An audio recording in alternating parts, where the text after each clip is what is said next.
കൽപ്പന പ്രമാണിക്കുന്നവന് ഒരു ദോഷവും സംഭവിക്കത്തില്ല. ദൈവത്തിന് മഹത്വം. ശാന്തമായ അന്തരീക്ഷത്തിൽ ഇന്ന് രാത്രി നമുക്ക് തിരുവചനത്തിൽ നിന്ന് അല്പസമയങ്ങൾ ചിന്തിക്കുകയും ധ്യാനിക്കുകയും ചെയ്യാം.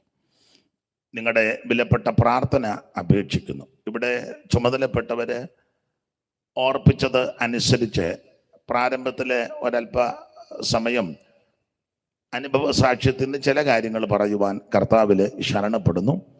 ഇവിടെ ഇരിക്കുന്ന മിക്കവരിലും പലർക്കും എൻ്റെ സാക്ഷ്യം കേട്ടിട്ടുണ്ട്, അറിയാം.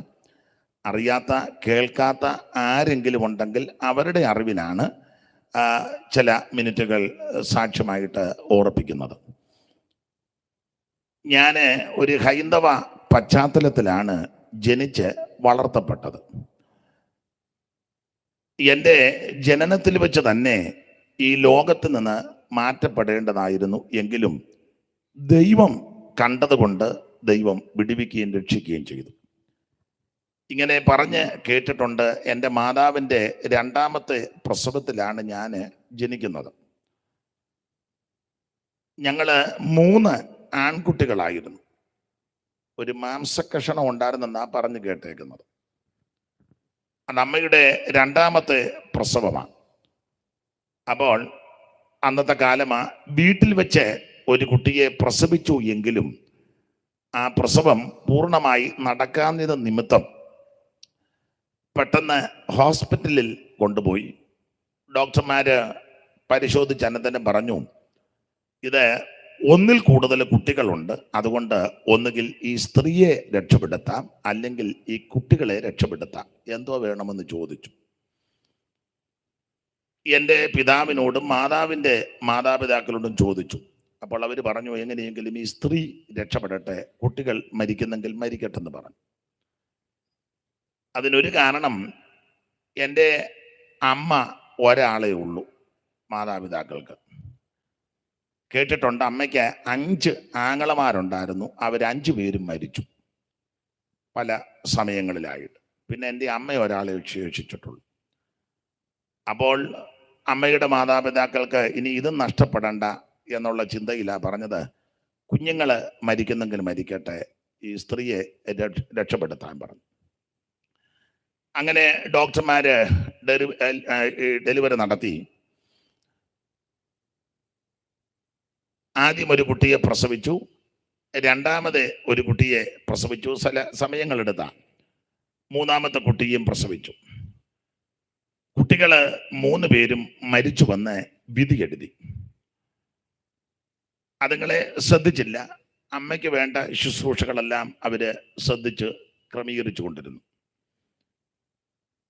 പിറ്റേ ദിവസം വെളുപ്പിനെ ഈ കുട്ടികളെ 3 അങ്ങ് മറവ് ചെയ്യുവാൻ വേണ്ടി ഒരു സിസ്റ്റർ വന്ന്, ഇതൊക്കെ ഞാൻ പറഞ്ഞു കേട്ടതാ, ഒരു കുട്ടിയെ വസ്ത്രത്തിൽ പൊതിഞ്ഞ് മാറ്റിക്കിടത്തി, രണ്ടാമത്തെ കുട്ടിയെയും മാറ്റിക്കിടത്തി, മൂന്നാമത്തെ കുട്ടിയെ എടുത്തപ്പോൾ അതിൻ്റെ കാല് അല്പം ചലിച്ചെന്നാ പറയുന്നത്.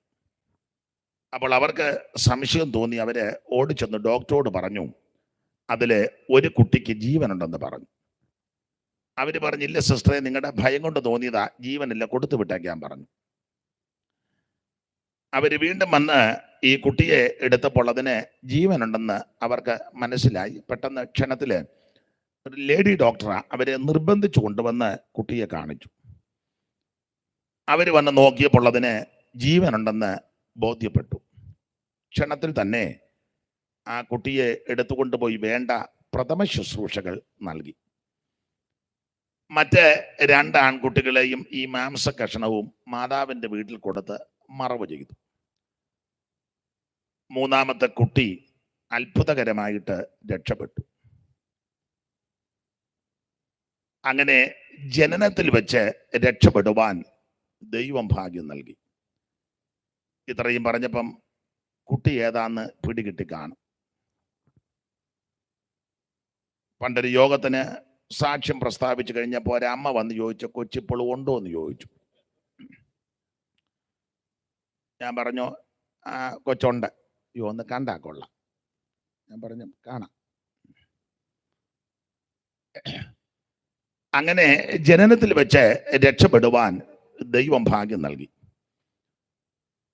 ഞങ്ങള് ഹൈന്ദവരായതുകൊണ്ടും അന്നത്തെ ആചാര അനുഷ്ഠാനങ്ങളിൽ വളരെ തൽപരരായതുകൊണ്ട് ആ നിലയിലുള്ള ആചാരങ്ങളും അനുഷ്ഠാനങ്ങളും ഒക്കെ അനുസരിച്ച എന്നെ വളർത്തിയതും ഞാൻ വളർന്നതും. ഓർമ്മയായ സമയം മുതൽ എല്ലാ ദിവസവും രാവിലെയും വൈകിട്ടും ക്ഷേത്ര ദർശനം നടത്തും. ഒറ്റ ദിവസം പോലും മുടങ്ങിയിട്ടില്ല. സുഖമില്ലാത്ത ചില ദിവസങ്ങൾ ക്ഷേത്രത്തിൽ പോയിട്ടില്ല. അല്ലാതെ ഓർമ്മയായ എല്ലാ ദിവസവും ഞാൻ രക്ഷിക്കപ്പെടുന്ന അന്ന് വരെ ഒറ്റ ദിവസം പോലും മുടങ്ങിയിട്ടില്ല. രാവിലെയും വൈകിട്ടും ക്ഷേത്ര ദർശനം നടത്തും. രാവിലെ നിർമ്മാല്യ ദർശനത്തിന് കൂടും. അതിനുശേഷവും ചില പൂജകളുണ്ട്, അതിന് സംബന്ധിക്കും. സ്കൂളിൽ പോകുന്ന സമയത്ത് രാവിലെ സ്കൂളിൽ പോകാനുള്ള കാര്യങ്ങളെല്ലാം ക്രമീകരിച്ച് ഞാൻ എൻ്റെ വീട് കുട്ടനാടാ, കാവാലം. അപ്പം ആറും തോടുമൊക്കെ നിങ്ങൾക്ക് വന്നിട്ടുള്ളവർക്ക് അറിയാൻ ചിലർക്ക്. അപ്പം കടത്ത് കയറി അക്കരെ ഇറങ്ങിയേച്ച് വേണം സ്കൂളിലോട്ട് നടന്നു പോകാൻ. അപ്പോൾ രാവിലെ ഞങ്ങളുടെ വീടിനടുത്ത ക്ഷേത്രത്തിലെ നിർമ്മാല്യ ദർശനത്തിനും രാവിലത്തെ കാര്യങ്ങൾക്കൊക്കെ പോയി സംബന്ധിക്കും. അതിനുശേഷം വീട്ടിൽ വന്ന് കാര്യങ്ങളെല്ലാം ക്രമീകരിച്ച് സ്കൂളിൽ പോകേണ്ടതെല്ലാം ക്രമീകരിച്ച് സ്കൂളിലോട്ട് പോകുമ്പോൾ അല്പം നേരത്തെ ഇറങ്ങും.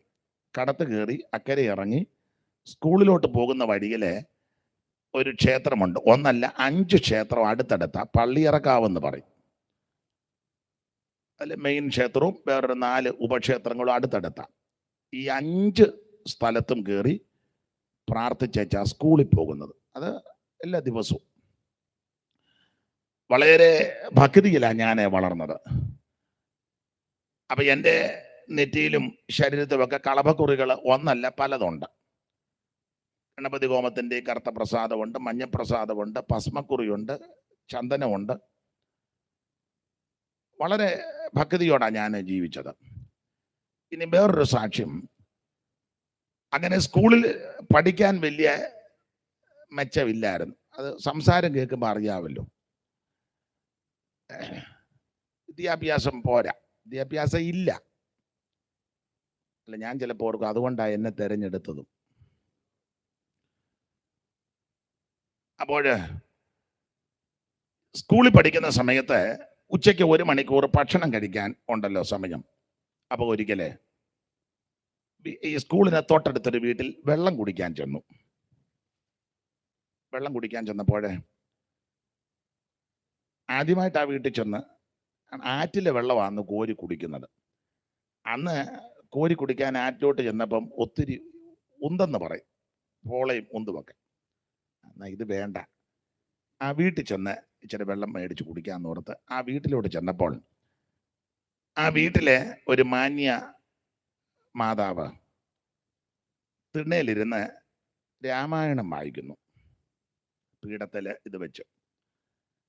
അപ്പം ഞാൻ പറഞ്ഞു, എനിക്ക് അല്പം വെള്ളം വേണം കുടിക്കാൻ. അപ്പോൾ ഒരു മൺപാത്രത്തിൽ വെള്ളം ഓടിരിപ്പോൾ എടുത്തോളാൻ പറഞ്ഞു. അപ്പം ഞാൻ ഒരു നായർ തറവാടാണ്. ഞാൻ വെള്ളം എടുത്ത് ഇച്ചിരി കുടിച്ചു, ഇച്ചിരി വെള്ളം കൂടെ എടുത്തു. അപ്പം ആ സ്ത്രീ അവിടെ ഇരുന്ന് രാമായണം വായിക്കുക. കുടിച്ചേച്ച് ഞാൻ പോയില്ല. ഞാൻ ഇവരെ വായിക്കുന്നത് ശ്രദ്ധിച്ച് നിന്നു. അപ്പം എന്നോട് ഈ അമ്മ ചോദിച്ചു, വെള്ളം എടുത്തില്ലയോ എന്ന് ചോദിച്ചു. ഞാൻ പറഞ്ഞു, വെള്ളം കിട്ടി. എന്നെ പോകാത്ത തന്നെ. ഞാൻ പറഞ്ഞു, ഞാൻ കേട്ട് നിൽക്കുക. അപ്പം എന്നോട് ചോദിച്ചു, ഇഷ്ടമാണോ ഇതൊക്കെ വായിക്കുന്നേ? ഞാൻ പറഞ്ഞു, ഇഷ്ടമാ, അറിയത്തില്ല. എന്നാൽ അവിടെ ഇരിക്കാൻ പറഞ്ഞു. തിണ്ണയിലിരുന്നു. അപ്പം ഈ മാന്യ മാതാവ് ഇത് വായിക്കും, ചില കാര്യങ്ങളൊക്കെ പറഞ്ഞു. അപ്പം എനിക്ക് വലിയ സന്തോഷമായി. അപ്പം ഞാൻ പിന്നീട് എല്ലാ ദിവസവും ഉച്ചയ്ക്ക് ഭക്ഷണം കഴിച്ച് പെട്ടെന്ന് കഴിച്ച് ചിലപ്പോൾ അവിടെ പോയിരുന്ന് കഴിക്കും. കഴിച്ചേച്ച് ഇവരുടെ കൂടെ അല്പസമയങ്ങൾ ചെലവഴിക്കും. ജീവിതത്തിൻ്റെ ദിനചര്യയുടെ ഭാഗമായി പറയുന്നതല്ല, ഒരു ദിവസത്തെ സംഭവങ്ങളാണ്. 4 മണി വിട്ട് വീട്ടിൽ വന്ന്, അന്നൊക്കെ വീട്ടിലെ പിള്ളേരുമൊക്കെ ജോലി ചെയ്ത് നോക്കുള്ളൂ. ഇപ്പോഴത്തെ പിള്ളേർക്ക് ജോലിയൊന്നുമില്ല. ഇപ്പോഴത്തെ പിള്ളേർക്ക് ആ കൂടെ ഒരു ജോലി മാന്തുക തോണ്ടുക നോക്കിയിരിക്കുക, വേറെ ജോലിയൊന്നുമില്ല. കഴിക്കാൻ പോലും താല്പര്യമില്ല. നിങ്ങൾ ഏത് വീട്ടിൽ ചെന്നാലും എല്ലാവരും കുനിഞ്ഞിരിക്കുകയല്ലേ, ആരും നേരെ നോക്കുന്നില്ലല്ലോ. നിങ്ങൾ ശ്രദ്ധിച്ച് നേരെ നോക്കി വർത്താനം പറയുന്നില്ല. എന്നെ ഉണ്ട് സുഖമാണോ? അപ്പം അന്ന് 4 മണിയൊക്കെ വിട്ട് വീട്ടിൽ വന്നാൽ ജോലിയുണ്ട്. അപ്പം ഞാൻ ഷടേന്ന് ജോലിയൊക്കെ ചെയ്തതിന് ശേഷം സന്ധ്യയാകുമ്പോൾ ക്ഷേത്രത്തിൽ പോകും, ദീപാരാധനയ്ക്ക് കൂടും. ഇതായിരുന്നു ജീവിതം. എല്ലാ ദിവസവും ഇങ്ങനെ. സുഖമില്ലാതിരുന്ന ചില ദിവസങ്ങളിൽ മാത്രമേ ക്ഷേത്ര ദർശനം നടത്താതുള്ളൂ. ബാക്കി എല്ലാ ദിവസവും എന്ന് പറഞ്ഞാൽ ഞാൻ രക്ഷിക്കപ്പെടുന്നതിൻ്റെ അന്ന് വരെ വളരെ ഭക്തിയിലാണ് ജീവിച്ചത്. ഞങ്ങളുടെ അവിടുത്തെ ക്ഷേത്രത്തിലെ വൃശ്ചിക വ്രതമൊക്കെ ആരംഭിക്കുമ്പോൾ എല്ലാ ദിവസവും വൈകിട്ട് നാമം ജപിക്കും. 41 ദിവസവും ഞാനും കാണും. പ്രായമുള്ള അമ്മമാരാ നാമം ജപിക്കുന്നത്. പിന്നെ പെൺകുട്ടികളുമൊക്കെ ഉണ്ട്, എങ്കിലും അവരുടെ കൂടെ, ഈ അമ്മമാരുടെ കൂടെ ഞാനും ഇരിക്കും. അതിലൊന്ന് പ്രായമുള്ള 1-2 അമ്മമാരുണ്ട്, അവർ നന്നായിട്ട് നാമം ജപിക്കും, അവർക്കൊക്കെ മനഃപ്പാഠമാണ്. ഞാനും കാണാതെ പഠിച്ചു. ഇത് എന്നിവതല്ലയോ, അതിലെ 1-2 അമ്മമാർ എൻ്റെ വല്യമ്മച്ചിയുടെ കൂട്ടുകാരുമാണ്. അതിൽ അവർ മരിച്ചു പോയി. ഒന്ന് കുറുപ്പശ്ശേരി പെണ്ണമ്മ എന്ന് പറയുന്ന ഒരമ്മ, 16-ലെ ഗൗരിയമ്മ എന്ന് പറയുന്ന വേറൊരമ്മ, പനച്ചിക്കള്ളത്തിലെ ഭവാനിയമ്മ എന്ന് പറയുന്ന വേറൊരമ്മ, പറവശ്ശേരി ഭവാനിയമ്മ എന്ന് പറയുന്ന ഒരമ്മ. ഈ 4 അമ്മമാരമ്മയും വേറെ ഉണ്ട്. ഞാനും ഇവരുടെ കൂടിരുന്ന് നാമം ജപിക്കും. അത് ഈ 41 ദിവസവും. അതിനുശേഷം കെട്ടുമുറുക്കി മലയ്ക്ക് പോകുന്നവർ കാണും. അപ്പം ഞാനും ശരണം വിളിക്കാനും ഒക്കെ കൂടും. എന്ന് പറഞ്ഞാൽ വളരെ ഭക്തിയോടാണ് ജീവിച്ചത്. ഞാൻ സാധാരണ ഇങ്ങനെ വിസ്തരിച്ച സാക്ഷ്യമൊന്നും അധികം പറഞ്ഞിട്ടില്ല. ചുമതലപ്പെട്ടവർ എന്നോട് പറഞ്ഞ് സാക്ഷ്യമൊന്ന് പറയുന്നത് ഉചിതമായിരിക്കും എന്ന് പറഞ്ഞത്. എനിക്ക് കൂടുതൽ വചനം സംസാരിപ്പാനാ ആഗ്രഹം, താല്പര്യവും. എങ്കിലും ആർക്കെങ്കിലും പ്രയോജനമായി ഭവിക്കുന്നെങ്കിൽ ഇന്ന് രാത്രി അതങ്ങനെ ഉതകട്ടെ. അപ്പൊ ഇങ്ങനെ വളരെ ഭക്തിയോടാണ് ജീവിച്ചത്.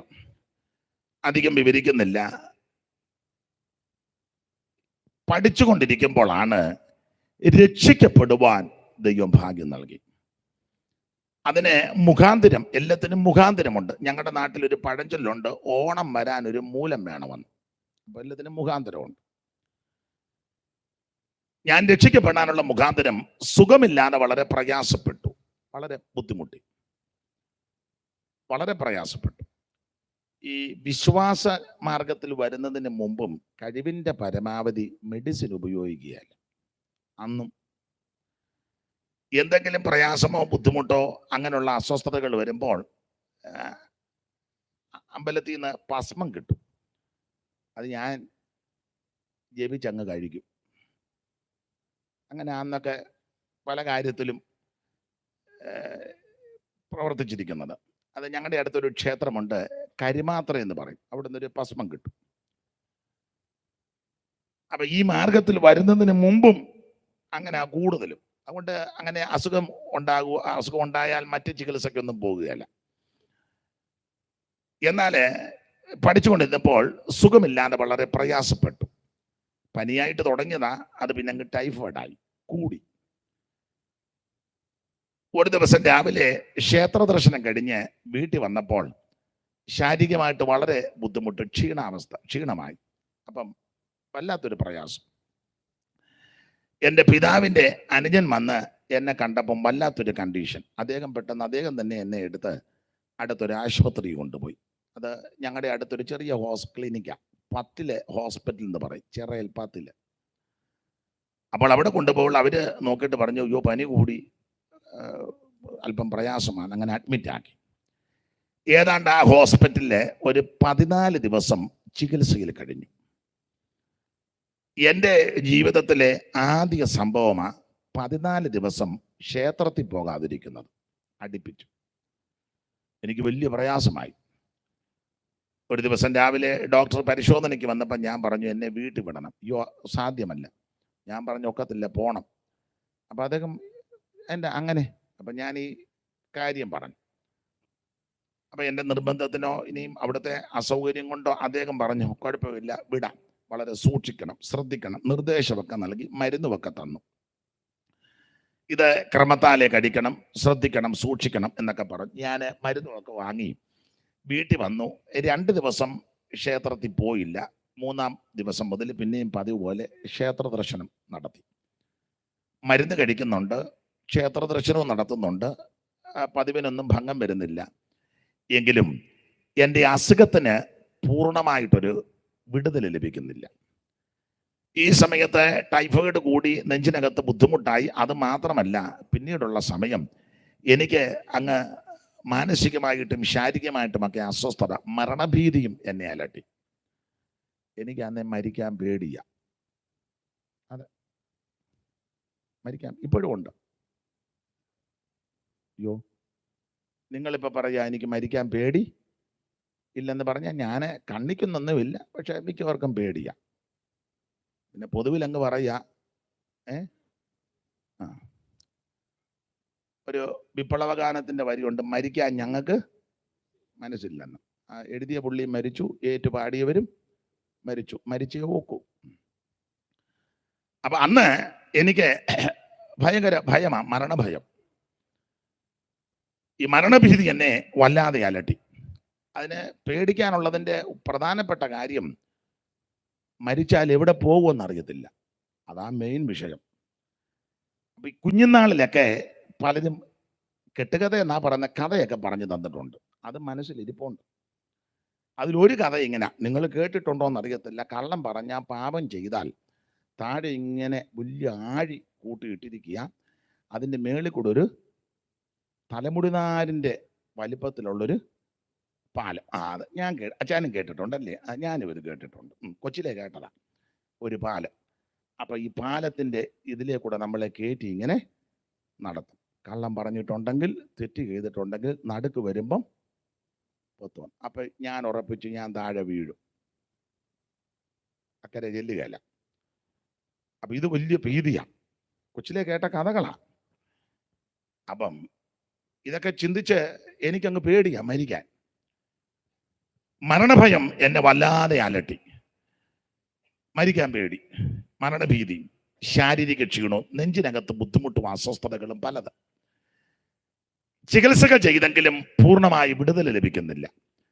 അന്നത്തെ വിശ്വാസ ആചാര അനുഷ്ഠാനങ്ങൾ അനുസരിച്ച് ഞങ്ങൾക്ക് ആവുന്ന വിധത്തിൽ പല കാര്യങ്ങളൊക്കെ ചെയ്തു. എനിക്ക് ഭേദമൊന്നും വരുന്നില്ല. ഈ സമയത്ത് ചികിത്സകളും മാറി ആലപ്പുഴ മെഡിക്കൽ കോളേജിലെ ട്രീറ്റ്മെന്റിന് വിധേയപ്പെട്ടു. എങ്കിലും ഒരു പൂർണ്ണ വിടുതൽ ലഭിക്കുന്നില്ല. ഇങ്ങനെ ഇരിക്കുന്ന സന്ദർഭത്തിലാണ് വൃശ്ചിക വ്രതം ആരംഭിച്ചു. ഞാനും വ്രതം നോക്കി. ദീർഘമാക്കുന്നില്ല, അങ്ങനെ എനിക്ക് തോന്നുന്ന ഒരു 10-15 ദിവസമായി.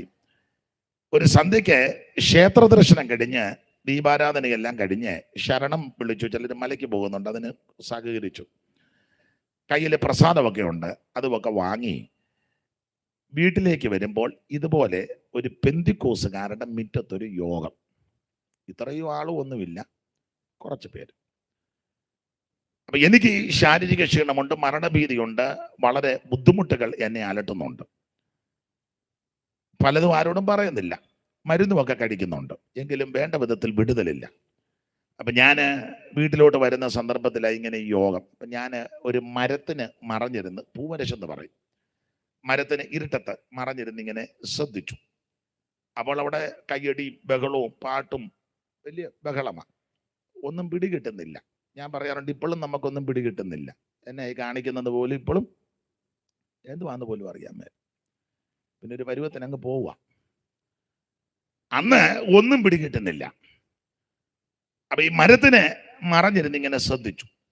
പക്ഷെ ഒരു കാര്യം എൻ്റെ ഹൃദയത്തിൽ തോന്നി, എനിക്ക് അസുഖങ്ങളും അസ്വസ്ഥതകളും മനോഭീതിയും മരണഭീതിയും ഉണ്ടല്ലോ, ചിലപ്പോൾ ഇവര് പ്രാർത്ഥിച്ചാൽ സൗഖ്യം കിട്ടും. എൻ്റെ ഹൃദയത്തിലൊരു ചിന്ത. ഒന്നും പറഞ്ഞില്ല. അങ്ങനെ നിന്നപ്പോൾ ആ യോഗ സ്ഥലത്ത് നിന്നൊരു പയ്യൻ എഴുന്നേറ്റ് എൻ്റെ സമീപയെ കൂടെ വന്നപ്പോൾ ഞാൻ ആ പയ്യനെ വിളിച്ചു പറഞ്ഞു, മോനെ, പാസ്റ്ററോട് ഉപദേശിയോട് പറയണേ എനിക്ക് വേണ്ടി ഒന്ന് പ്രാർത്ഥിക്കാം. അവൻ പെട്ടെന്ന് പുറകോട്ട് ചെന്ന് ഇതുപോലെ ദൈവദാസന്മാരിരിക്കുക, അതിലൊരാളോട് പറഞ്ഞു പ്രാർത്ഥിക്കണമെന്ന്. അന്ന് അവിടെ പ്രധാനപ്പെട്ട പാസ്റ്റർമാരിൽ ഒരാൾ തകഴി തങ്കച്ചായൻ എന്ന് പറയും, പ്രവാചകനാണ്. ഒരു ബാബു പാസ്റ്റർ, ഒരു ബിജു പാസ്റ്റർ, അവരൊക്കെ ഉണ്ട്. വേറെയും കർത്തൃദാസന്മാരുണ്ട്. ഈ പയ്യനെ അവിടെ ചെന്ന് പറഞ്ഞ ഉടനെ അതിലൊരാള്, ആരാന്ന് ഞാൻ തിട്ടമായിട്ട് ഓർക്കുന്നില്ല, എഴുന്നേറ്റ് പറഞ്ഞു, ആ പ്രാർത്ഥനയ്ക്ക് അപേക്ഷിച്ച വ്യക്തി മുന്നോട്ട് വരാൻ പറഞ്ഞു. ഞാൻ മരത്തിന് മറഞ്ഞിരുന്ന ഇത് പറഞ്ഞത്. അപ്പം ഞാൻ ചിന്തിച്ചത് ദൈവമേ പറഞ്ഞതിപ്പം നമുക്ക് ഈ മാർഗത്തിൽ വരുന്നതിന് മുന്നേ നമ്മൾ പെന്തിക്കോസുകാരുടെ വെട്ടത്ത് പോയി പ്രാർത്ഥനയ്ക്ക് ഇരിക്കുകയല്ല, നാണക്കേടാ. അഥവാ വന്നാലും നമ്മൾ പാത്തോ പതുങ്ങിയോ പമ്മിയൊക്കെ നിൽക്കുള്ളൂ. അതിന് കാരണം നമ്മൾ ഇതിനകത്ത് ആകുമെന്നുള്ള മനോഭീതിയാണ്. അതിന് എൻ്റെ ഒരു വകയപ്പെട്ട ഒരാൾ പറയുമായിരുന്നു, ഈ പെന്തിക്കോസ് വരിക എന്ന് പറഞ്ഞാൽ ചിക്കൻ പോക്സ് വരും പോലാണ്. വീട്ടിൽ ഒരാൾക്ക് വന്നാൽ മതി, അവൻ്റെ കുളി കഴിയുമ്പം അവൻ്റെ അനിയന് വരും. അല്ല, താണിക്കാട്ടും അങ്ങനെയൊക്കെ തന്നെ വന്ന് ഒരാൾക്ക് ചിക്കൻ പോക്സ് വന്നാൽ മതി, അവന് പഴയ കണക്കാ 10-20 ദിവസം കഴിയുമ്പം കുളിക്കുമ്പം മറ്റവന്. അപ്പം ഇവന് അതിന് മുമ്പേ ലക്ഷണം കാണിച്ചു തുടങ്ങും, ഇല്ലേ? ഒരു മൂക്കടപ്പും അങ്ങനെയൊക്കെ ഉണ്ട്, ലക്ഷണം കാണിക്കുന്നവരുണ്ട്. അവൻ്റെ കുളി കഴിയുമ്പം പെങ്ങക്ക് വരും, അത് കഴിയുമ്പോൾ അടുത്ത ആൾക്ക് വരും. ചുരുക്കി പറഞ്ഞ ആ വീട്ടിലുള്ളവർക്കെല്ലാം വരാൻ സാധ്യത ഉണ്ട്. എനിക്കൊന്ന് താണിക്കാട്ട് എല്ലാവർക്കും ചിക്കൻ പോക്സ് വന്നില്ലെന്നാ തോന്നുന്നത്. ആട്ടെ, ഈ രാത്രി യോഗം കൊണ്ട് അങ്ങനെയും ഉണ്ടാകട്ടെ, അതിന് യോഗ ഉതകട്ടെ. എന്തായാലും ഈ വീട്ടുകാർക്കെല്ലാം ഇത് പുറത്ത് കഴിയുമ്പോൾ ചിലപ്പോൾ അപ്പുറത്തെ വീട്ടുകാർക്ക് വരാൻ സാധ്യതയുണ്ട്. അതുകൊണ്ട് അവർ പറയുന്നത് അവിടെ ചിക്കൻ പോക്സ്, അവരോട് മിണ്ടുക പോലും ചെയ്തേക്കരുത്, മിണ്ടരുത്, വീട്ടിൽ കയറ്റരുത്, അങ്ങോട്ട് പോയി ഒരു കടുകിന് പോലും അങ്ങോട്ട് ഒക്കുന്നെങ്കിൽ നമുക്ക് 2 ആഴ്ച ഇവിടുന്ന് മാറുന്നതാ. അപ്പൊ ഇതൊക്കെ വെച്ചോണ്ട് എൻ്റെ ഒരു ബന്ധുവാ പറഞ്ഞത്, പെന്തിക്കോസ് എന്ന് പറഞ്ഞാൽ ചിക്കൻ പോക്സ് വരും പോലാണ്. ഇത് ചിക്കൻ പോക്സ് അല്ല, പിതാവ് ആകർഷിച്ചിട്ടല്ലാതെ ആരും ഈ മാർഗത്തിൽ വരികയല്ല. ഇന്ന് രാത്രി ഇവിടെ വന്നിരിക്കുന്ന എല്ലാവരെയും പിതാവ് ആകർഷിച്ചതാ. അബദ്ധത്തിലൊന്നും വന്നിരിക്കുന്നതല്ല ഈ യോഗത്തിന്. ദൈവം നിങ്ങളെ മുന്നമേ കണ്ടതുകൊണ്ടാണ്. അക്കടി പറ്റി കയറിയതല്ല. സർവജ്ഞനായ ദൈവം ലോകസ്ഥാപനത്തിന് മുമ്പേ നമ്മെ കണ്ടിട്ടുണ്ട്. അപ്പൊ ഞാൻ വളരെ പ്രയാസപ്പെട്ടു, എങ്കിലും എന്നെ വിളിച്ചു. ആദ്യം അല്പം മടിയൊക്കെ തോന്നിയെങ്കിലും ശാരീരിക ക്ഷീണവും ഭേദയും ഞാനല്ലേ അനുഭവിക്കുന്നത്. അല്പം മടിച്ചും അറച്ചുമാണെങ്കിലും മുൻപോട്ട് നടന്നിരുന്നു. അന്ന് രാത്രി അവിടെയുള്ളതായ ദൈവദാസന്മാരും ദൈവമക്കളും എല്ലാം കൂടെ ചേർന്ന് എനിക്ക് വേണ്ടി പ്രാർത്ഥിച്ചു. കർത്താവിൻ്റെ ദാസന്മാരിൽ ചിലര് എൻ്റെ ശിരസിൽ കൈവച്ച് പ്രാർത്ഥിച്ചു. കർത്താവിൻ്റെ നാമം മഹത്വപ്പെടട്ടെ. ഇന്ന് രാത്രി പറയട്ടെ, അന്ന് രാത്രി യേശു സൗഖ്യമാക്കി. യേശു അന്ന് രാത്രി സൗഖ്യമാക്കി. പ്രാർത്ഥിച്ചപ്പോൾ തന്നെ ആ വിടുതല്, സൗഖ്യം, ആശ്വാസം ശരീരത്തിലും മനസ്സിലും ഒരുപോലെ അനുഭവിച്ചു. അപ്പൊ ഞാൻ ഹൃദയത്തിലൊരു തീരുമാനമെടുത്തു, ഇവര് പ്രാർത്ഥിച്ചപ്പോൾ ഒത്തിരി ആശ്വാസവും സമാധാനം ഉണ്ടല്ലോ, അങ്ങനെയാണെങ്കിൽ വൈകിട്ട് പ്രാർത്ഥനയ്ക്കൊന്ന് വരാം. പകല് വന്നാൽ നാണക്കേടാ, എല്ലാവരും കാണുകയല്ലേ.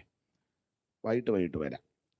എങ്കിലും ഇങ്ങനെയുള്ള ആചാരാനുഷ്ഠാനങ്ങളിൽ വളരെ താല്പര്യമുള്ളത് കൊണ്ട് ഇതെല്ലാം വിട്ടേച്ച് വരാൻ ഒരു മനസ്സിന് സങ്കടമൊക്കെ ആയി. അപ്പം അതുകൊണ്ട് ഇതൊന്നും അറിയത്തില്ലല്ലോ. സന്ധ്യയാകുമ്പോൾ ക്ഷേത്രത്തിൽ പോയി ദർശനമെല്ലാം കഴിഞ്ഞ് ഈ പ്രാർത്ഥിക്കുന്ന വീട്ടിൽ വരും.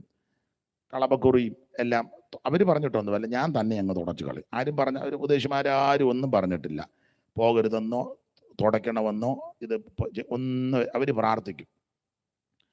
അപ്പം എൻ്റെ ഹൃദയത്തില് ചിന്ത വന്നു, പ്രാർത്ഥനാ വീടിനടുക്കുമ്പോൾ ഞാൻ ഇതെല്ലാം അങ്ങ് തുടച്ചു കളഞ്ഞ് വെച്ച് പ്രാർത്ഥനയ്ക്ക് കയറിയിരിക്കും. ഇവർക്കറിയാം, എങ്കിലും ഇവരൊന്നും വേണ്ടിയിട്ടില്ല. അപ്പം ഞാനൊട്ട് പറഞ്ഞുമില്ല. ഒരു സാക്ഷ്യം കൂടെ പറയാം അതിനോട് ചേർത്ത്. ഒരു ദിവസം ക്ഷേത്ര ദർശനം കഴിഞ്ഞ് വീട്ടിലേക്ക് വരുമ്പോൾ അല്പം നേരത്തെ ഇറങ്ങി. അപ്പം എന്നോട് പറഞ്ഞ്, ഇന്നിവിടെ പ്രത്യേക പ്രാർത്ഥനയുണ്ട്, വരണേ എന്ന് പറഞ്ഞു. അപ്പം അതിന് വിപരീതമായിട്ട് ആൾക്കാരെല്ലാം കൂടെ കൂടി, അവരുടെ സഭയുടെ പ്രാർത്ഥനയാണ്, നമുക്ക് അറിയത്തില്ല, അപ്പം പറഞ്ഞു വരണം. അപ്പം എന്നാൽ നേരത്തെ പോകാൻ ഓർത്ത് ക്ഷേത്രത്തിൽ നിന്ന് നേരത്തെ ഇറങ്ങി. അപ്പം ഇറങ്ങി ഈ വീട്ടിലോട്ട് ചെയ്യുമ്പം വേറൊരു വീടുണ്ട്, ഒരു പിന്നെ അവര് കത്തോലിക്കരായ സഹോദരങ്ങളാണ്. അവരുടെ വീട്ടുപേര് കളത്തിപ്പറമ്പിലെന്ന, റോമൻ കാത്തലിക്സും. അപ്പം അന്ന് ഞാൻ രക്ഷിക്കപ്പെട്ട സമയത്ത് എല്ലാ വീട്ടിലും ഒന്നും ടി വി ഇല്ല. ടി വി ദേശത്ത് 1-2 വീട്ടിലൊക്കെ ആയിരിക്കും ടി വി ഉള്ളത്. അപ്പം ആ നാട്ടിലുള്ളവരൊക്കെ ചിലപ്പോൾ അവിടെ ചെന്നാ ഇത് കാണുന്നത്. കൂടുതലും ദൂരദർശൻ. അപ്പോൾ ഞാൻ അമ്പലത്തിൽ നിന്ന് വന്ന് വരുമ്പോൾ ഈ കളത്തിപ്പറമ്പിലെ വീട്ടിലെല്ലാവരും ടി വി കാണുന്നു, എന്തോ പരിപാടിയാണ്. എന്നാ ഒന്ന് കണ്ടേച്ച് പ്രാർത്ഥിക്കുന്നിടത്തോട്ട് പോകാമെന്ന് ഞാനും ചിന്തിച്ചേ. വലിയ തിണ്ണയാ, ഇതുപോലെ നെടുനീളം തിണ്ണയാ, തൂണുമൊക്കെ ഉണ്ട്. അപ്പം ഞാൻ ഒരു തൂണിൻ്റെ അവിടെ തിണ്ണയിലിരുന്നില്ല, ആൾക്കാരെല്ലാം തിണ്ണയിലിരിക്കുക. അങ്ങേയറ്റത്തൊരു മുറിയുണ്ട്, ആ മുറിയുടെ വാതിക്കലായി ടി വി വെച്ചേക്കുന്നു, എല്ലാവരും ഇങ്ങനെ ഇരുന്ന് കാണുക. ഞാൻ നടന്ന് ആ തൂണെ പിടിച്ചുകൊണ്ട് ഞാനും ഇങ്ങനെ കണ്ടു. അപ്പം എനിക്ക് ഈ പ്രാർത്ഥിക്കുന്ന സമയത്ത് നല്ല ആശ്വാസവും സമാധാനമാണ്. അത് കഴിയുമ്പോൾ പിന്നെ അസ്വസ്ഥതയുണ്ട്. അപ്പം ഞാൻ ഇങ്ങനെ ടി വി കണ്ടുകൊണ്ടിരിക്കുമ്പം ഒരു ഒരു കാൽപെരുമാറ്റം. അപ്പം ഞാൻ മുറ്റത്തോട്ട് നോക്കിയപ്പോൾ ആ വീട്ടിലെ പട്ടിയാണോ അയലത്തെ പട്ടിയാണോ എന്നറിയത്തില്ല, പട്ടി മുറ്റത്ത് വന്ന് ആൾക്കാരിരിക്കുമ്പോൾ നിഴലുമൊക്കെ ഉണ്ടല്ലോ, പട്ടി ഇങ്ങനെ കുറച്ചു നേരം നോക്കി. അപ്പം ഈ ശബ്ദം കേട്ടുകൊണ്ട് ഞാൻ നോക്കിയപ്പം പട്ടി എന്നെ നോക്കി. അവരെല്ലാം ടി വി കാണുക. അപ്പം പട്ടി എന്നെ നോക്കിയിട്ട് കരഞ്ഞു. അത് ഞങ്ങളുടെ നാട്ടിൽ ആ കരച്ചിന് പറയുന്നത് ഓലിയാനിടുക എന്ന്. ഇവിടെ എന്തുവാന്ന് അറിയത്തില്ല, ഇവിടെ എന്തുവാ പറയുന്നേ? അങ്ങനെ തന്നെ ഓരോ നാട്ടിൽ ഓരോ ഭാഷാ ശൈലിയുണ്ട്. പട്ടി എന്നെ സൂക്ഷിച്ച് നോക്കിയ ജോലിയാനിട്ടു. നമുക്ക് ഈ അന്ധവിശ്വാസങ്ങൾ ഒത്തിരി ഉണ്ട്. നമ്മൾ പെന്തിക്കോസിലാന്നേലും ഇതൊന്നും പറ മാറ്റിയിട്ടൊന്നുമില്ല. വെറുതെ ഇരിക്കുന്നതേ ഉള്ളൂ, മാറ്റിയിട്ടില്ല. മാറ്റിയോ? നിങ്ങൾ എന്തെങ്കിലും വാ തുറന്ന് പറ. ഇല്ലെന്ന് ഞാൻ ഒന്ന് രണ്ടെണ്ണം തെളിയിക്കാൻ പോവുക, എന്നിട്ട് ഇനി അടുത്ത കാര്യം പറയാം. അല്ലെ, കാര്യം പറയുമ്പോൾ തീർത്ത് പറയണ്ടേ? എല്ലാവരും അല്ലെങ്കിലും ചിലര്, എല്ലാവരെയും ഉൾപ്പെടുത്തുന്നില്ല ചിലര്. ഇപ്പോഴും പെന്തിക്കോസ് വന്നെങ്കിലും ചിലര്, എല്ലാവരും അല്ല, ചിലര് പറയും യോ എന്നാന്നറിയാമല്ല, കുറെ ദിവസമായിട്ട് കൈയുടെ വെള്ള. മനസ്സിലായി കാണും. മാറ്റിയെങ്കിൽ കുഴപ്പമില്ല. എൻ്റെ അമ്മാമ്മ ഞാൻ ഇന്ന് ഒത്തിരി അങ്ങ് ചിരിച്ചു എന്ന് പറഞ്ഞാൽ മനസ്സിലായല്ലോ. ചെല്ലു പറഞ്ഞ കേട്ടില്ലയോ, ഞാൻ എപ്പോ ഒരു നല്ല കാര്യത്തിന് ഇറങ്ങിയാലും പുറകു വിളിക്കും. നിങ്ങൾ കേട്ടിട്ടില്ല? എവിടെ ഒരു കാര്യത്തിന് ഇറങ്ങിയാൽ ഈ നശിച്ച പൂച്ച ഉടനെ, ഈ പൂച്ച തല്ലിക്കൊല്ലണമെന്ന് ഞാൻ ഒത്തിരി നാൾ കൊണ്ട്. നിങ്ങളൊന്നും പറയണ്ട, മിണ്ടണ്ട, വേണ്ട. ഇങ്ങനെയൊക്കെ ഒത്തിരി ഉണ്ട്. രാവിലെ കഥകുന്ന ഇന്ന് ആരോ വിരുന്നുകാർ വരാൻ. മനസ്സിലായല്ലോ? ഇങ്ങനെയൊക്കെ ഒത്തിരി ഉണ്ട്. രാത്രി യാത്രയൊന്നും പറയണ്ട, ഒത്തിരി ഉണ്ട്. ഈ പക്ഷി എപ്പോഴും ഇങ്ങനെ അലച്ചുകൊണ്ട് പോകും എന്ന് പറഞ്ഞ വഴക്കുണ്ടാകുമെന്ന്. അമ്മായിയമ്മ മരുമകളോട് അതെ കൊച്ചെ കടുക് താഴെ എന്ന് പറഞ്ഞ പറ, കടുക് താഴെ പോയാ ഉറക്കെ പറ. വഴക്കുണ്ടാകും. സഭയ്ക്കകത്ത് കടുക് പോയിട്ടാന്നോ വഴക്കുണ്ടായേ? കസാര എടുത്താ ചിലരടിക്കുന്നത്. കടുക് പോയിട്ടാന്നോ?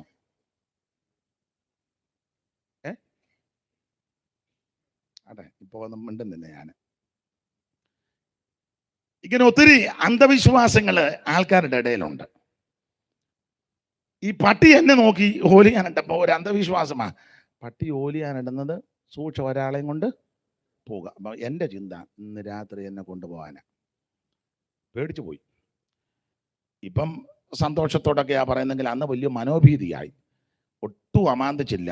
ടി വി കാണാൻ നിന്നില്ല, അവിടെ നിന്ന് ഓടി പ്രാർത്ഥിക്കുന്ന സ്ഥലത്തോട്ട്. അപ്പൊ അവിടെ നല്ല യോഗം നടക്കുക. എനിക്ക് തോന്നുന്നത് അന്ന് രാത്രി അവിടെ ശുശ്രൂഷിച്ചത് കരുവാറ്റ ജോൺസൺ പാസ്റ്റർ ആണോ എന്നൊരു സംശയമുണ്ട്. അന്നൊന്നും ആരെയും അറിയത്തില്ലല്ലോ.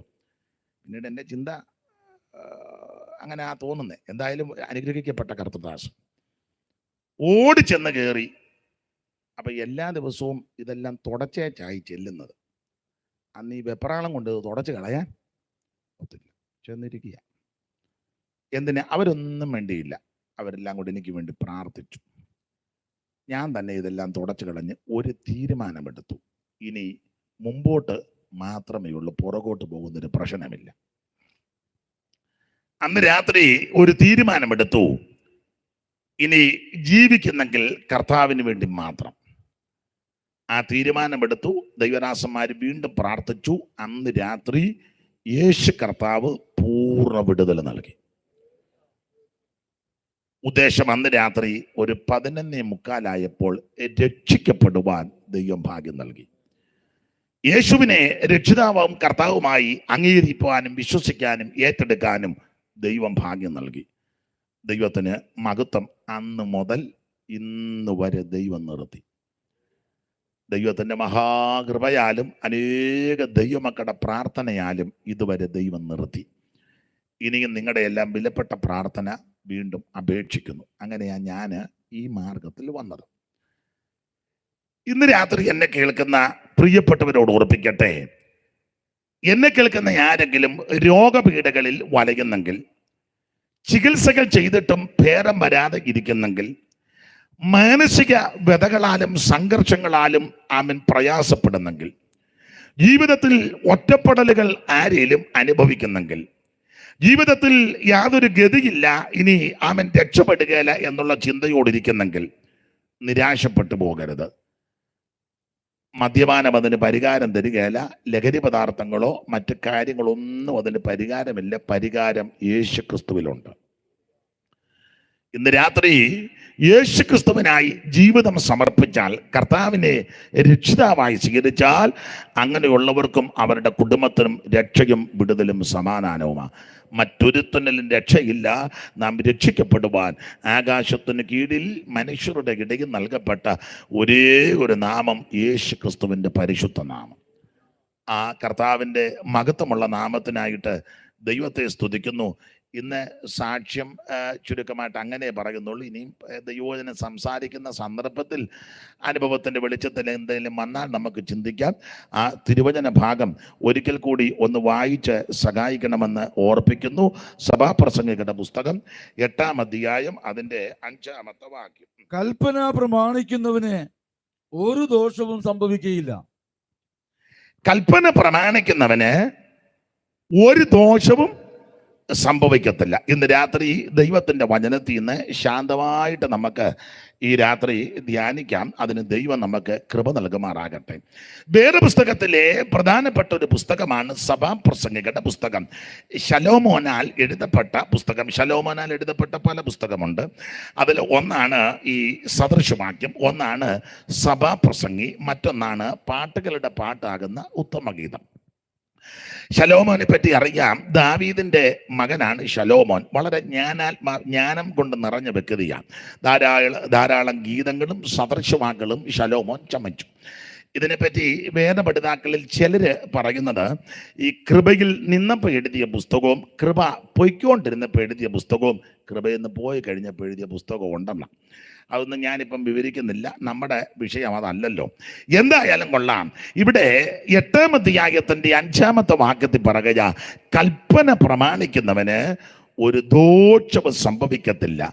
ആമേൻ. ഇന്ന് രാത്രി എന്നെ കേൾക്കുന്ന ബഹുമാനരായ പ്രിയപ്പെട്ടവരോട് ഓർപ്പിക്കട്ടെ, ദൈവകൽപ്പന പ്രമാണിക്കുന്ന നിനക്ക് ഒരു ദോഷവും സംഭവിക്കത്തില്ല. പുസ്തകത്തിലൊരു വാക്യമുണ്ട്, യഹോവ ഒരു ദോഷവും തട്ടാനവണ്ണം നിന്നെ പരിപാലിക്കും. അവൻ നിന്റെ പ്രാണനെ പരിപാലിക്കും. യഹോവ നിന്റെ ഗമനത്തെയും ആഗമനത്തെയും ഇന്ന് മുതൽ എന്നേക്കും പരിപാലിക്കും. ദൈവത്തിൻ്റെ കൽപ്പനകളും ചട്ടങ്ങളും പ്രമാണങ്ങളും അനുസരിക്കുന്ന, ആചരിക്കുന്ന, പ്രമാണിക്കുന്ന വ്യക്തികൾക്ക് ഒരു ദോഷവും സംഭവിക്കത്തില്ല. നമുക്ക് സമയത്തെയും കൂടെ ഭയപ്പെടുന്നുണ്ട്. അതുകൊണ്ട് കമ്പിവാചകം പോലെ ചില കാര്യങ്ങൾ ഇന്ന് രാത്രി തിരുവചനത്തിൽ നിന്ന് നമുക്ക് ചിന്തിച്ച് ഇന്ന് രാത്രി നിർത്താം. ദൈവത്തിൻ്റെ മഹത്വം. വളരെ ശാന്തമായിട്ടായിരിക്കും ദൈവവചനം നമ്മൾ ഇന്ന് രാത്രി ധ്യാനിക്കുന്നത്. അപ്പോൾ കൽപ്പന പ്രമാണിക്കുന്നവന് ഒരു ദോഷവും സംഭവിക്കത്തില്ല. പുതിയ നിയമത്തിലെ പ്രധാനപ്പെട്ട ഉപദേശം പറയാ, ഏറ്റവും വലിയ കൽപ്പന സ്നേഹമാണ്. സ്നേഹം.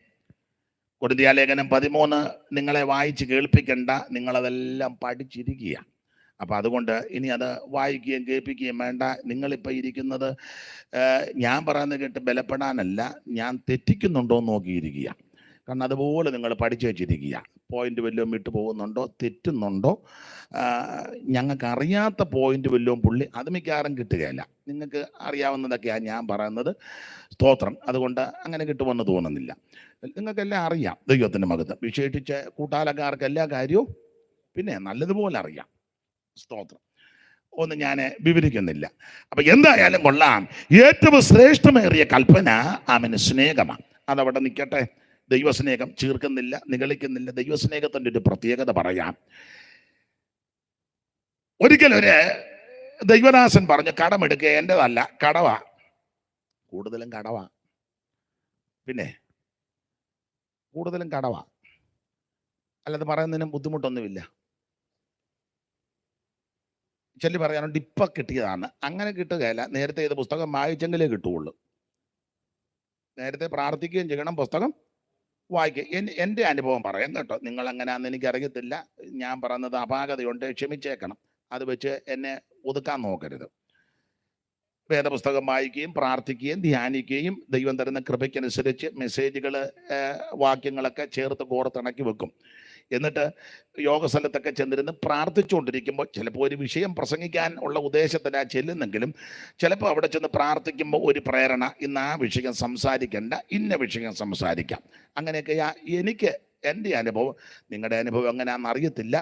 ദൈവത്തിൻ്റെ മഹത്വം. പല വ്യത്യസ്ത അനുഭവങ്ങളായിരിക്കാം. എന്തായാലും കൊള്ളാം. നേരത്തെ ഇത് വായിക്കുകയും ധ്യാനിക്കുകയും ചെയ്യണം, നന്നായിട്ട് പ്രാർത്ഥിക്കുകയും ചെയ്യണം.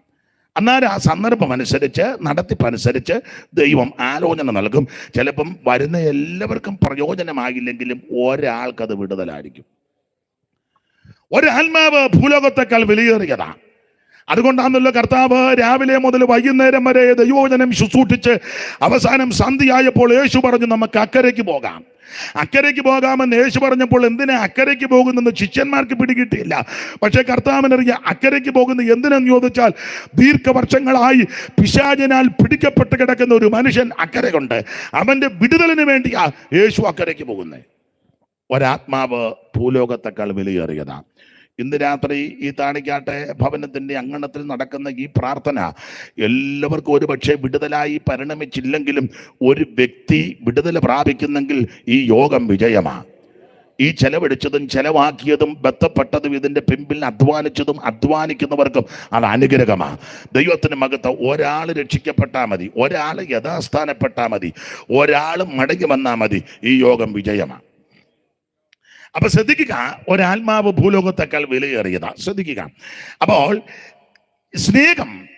അപ്പൊ ആ ദൈവദാസൻ പറഞ്ഞിരിക്കുന്നത്, ഈ ശരിയായ ദൈവസ്നേഹം നമ്മുടെ അകത്തില്ല, പലരുടെ അകത്തില്ല. വാസ്തവമായ ദൈവസ്നേഹം ഇല്ല, കടവാന്നേ. അപ്പൊ അദ്ദേഹം പറഞ്ഞിരിക്കുന്നത് വാസ്തവമായ ദൈവസ്നേഹം നമ്മുടെ ഉള്ളിലില്ല, പലരുടെ ഉള്ളിലില്ല. പിന്നെ സ്നേഹം പോലെ ഉള്ളൊരു സാധനം എല്ലാവരുടെയും കയ്യിലുണ്ട്. നിങ്ങളുടെ കയ്യിലും ഉണ്ട്. ഇരിപ്പ് കാണുമ്പോൾ അറിയാം.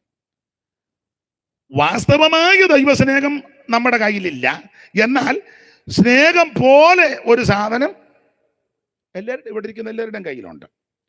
അപ്പം അദ്ദേഹം അതിന് കൊടുത്ത പേര്, എൻ്റെതല്ലേ, കടവാന്നേ. അപ്പൊ അദ്ദേഹം അതിന് കൊടുത്ത പേരാണ് ഇഷ്ടം. ഇഷ്ടം അത് ദൈവസ്നേഹമല്ല, ഇഷ്ടം. ദൈവസ്നേഹത്തിൻ്റെ ഇഷ്ടത്തിൻ്റെയും പ്രത്യേകത തരംതിരിച്ചാൽ, ഇഷ്ടത്തിൻ്റെ പ്രത്യേകത എന്നോട് ഇഷ്ടമാണെങ്കിൽ എനിക്കും ഇഷ്ടം, നിങ്ങളോട് ഇഷ്ടമാണെങ്കിൽ നിങ്ങൾക്കും ഇഷ്ടം. ചിലര് പറയുന്നത് കേട്ടില്ലയോ, ഓ പുള്ളിക്ക് എന്നെ ഇഷ്ടമല്ല, എനിക്കും ഇഷ്ടമല്ല. അത് ദൈവസ്നേഹമല്ല. പുള്ളിയെ എനിക്ക് ഇഷ്ടമല്ല, അല്ല പുള്ളിക്ക് എന്നെ അങ്ങനെ വലിയ ഇഷ്ടമല്ല, അത് ദൈവസ്നേഹമല്ല. എന്നെ ഇഷ്ടപ്പെട്ടാൽ ഞാൻ ഇഷ്ടപ്പെടുന്നു, നിങ്ങളെ ഇഷ്ടപ്പെട്ടാൽ നിങ്ങൾ ഇഷ്ടപ്പെടുന്നു, അത് ദൈവസ്നേഹമല്ല. എന്നാൽ ദൈവസ്നേഹത്തിന്റെ വിശേഷത മനസ്സിലാകുന്ന ഭാഷ പറഞ്ഞ, എന്നെ ഇഷ്ടപ്പെട്ടില്ലെങ്കിലും ഞാൻ ഇഷ്ടപ്പെടും, നിങ്ങളെ സ്നേഹിച്ചില്ലെങ്കിലും നിങ്ങൾ സ്നേഹിക്കും. അതാണ് ദൈവസ്നേഹം. അതിന് ഏറ്റവും വലിയ തെളിവ് ദൈവത്തിന്റെ സ്നേഹം. അതിനെപ്പറ്റി പറഞ്ഞിരിക്കുന്നത്, ഈ ദൈവസ്നേഹം നമ്മുടെ അകത്ത് വന്നാൽ, ദൈവസ്നേഹത്തിൻ്റെ ഒരു വിശേഷത, ഒരു വ്യക്തിക്ക് ദൈവസ്നേഹം ഉണ്ടെന്ന് എങ്ങനെ അറിയുന്നേ? പാട്ട് പാടിയാലൊന്നും അറിയുകയല്ല.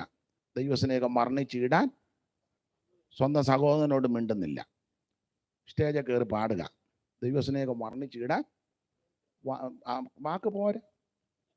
ബാക്കി അവൻ പറയും നിന്നെ പറ്റി, നീ വാക്കൊന്നും പറയണ്ട, അവൻ പറയും. ദൈവസ്നേഹം പാടിയത് കൊണ്ടൊത്തില്ല, സ്നേഹത്തെ പറ്റി 1 മണിക്കൂർ പ്രസംഗിച്ചത് കൊണ്ടും. എന്താണ് സ്നേഹം, സ്നേഹം എങ്ങനെ ഇരിക്കുന്നു, സ്നേഹത്തിൻ്റെ നിർവചനം, സ്നേഹത്തിൻ്റെ മൂലഭാഷ, സ്നേഹത്തിൻ്റെ ഗ്രീക്ക് നല്ലതാ, പക്ഷേ സ്നേഹിക്കുന്നില്ല.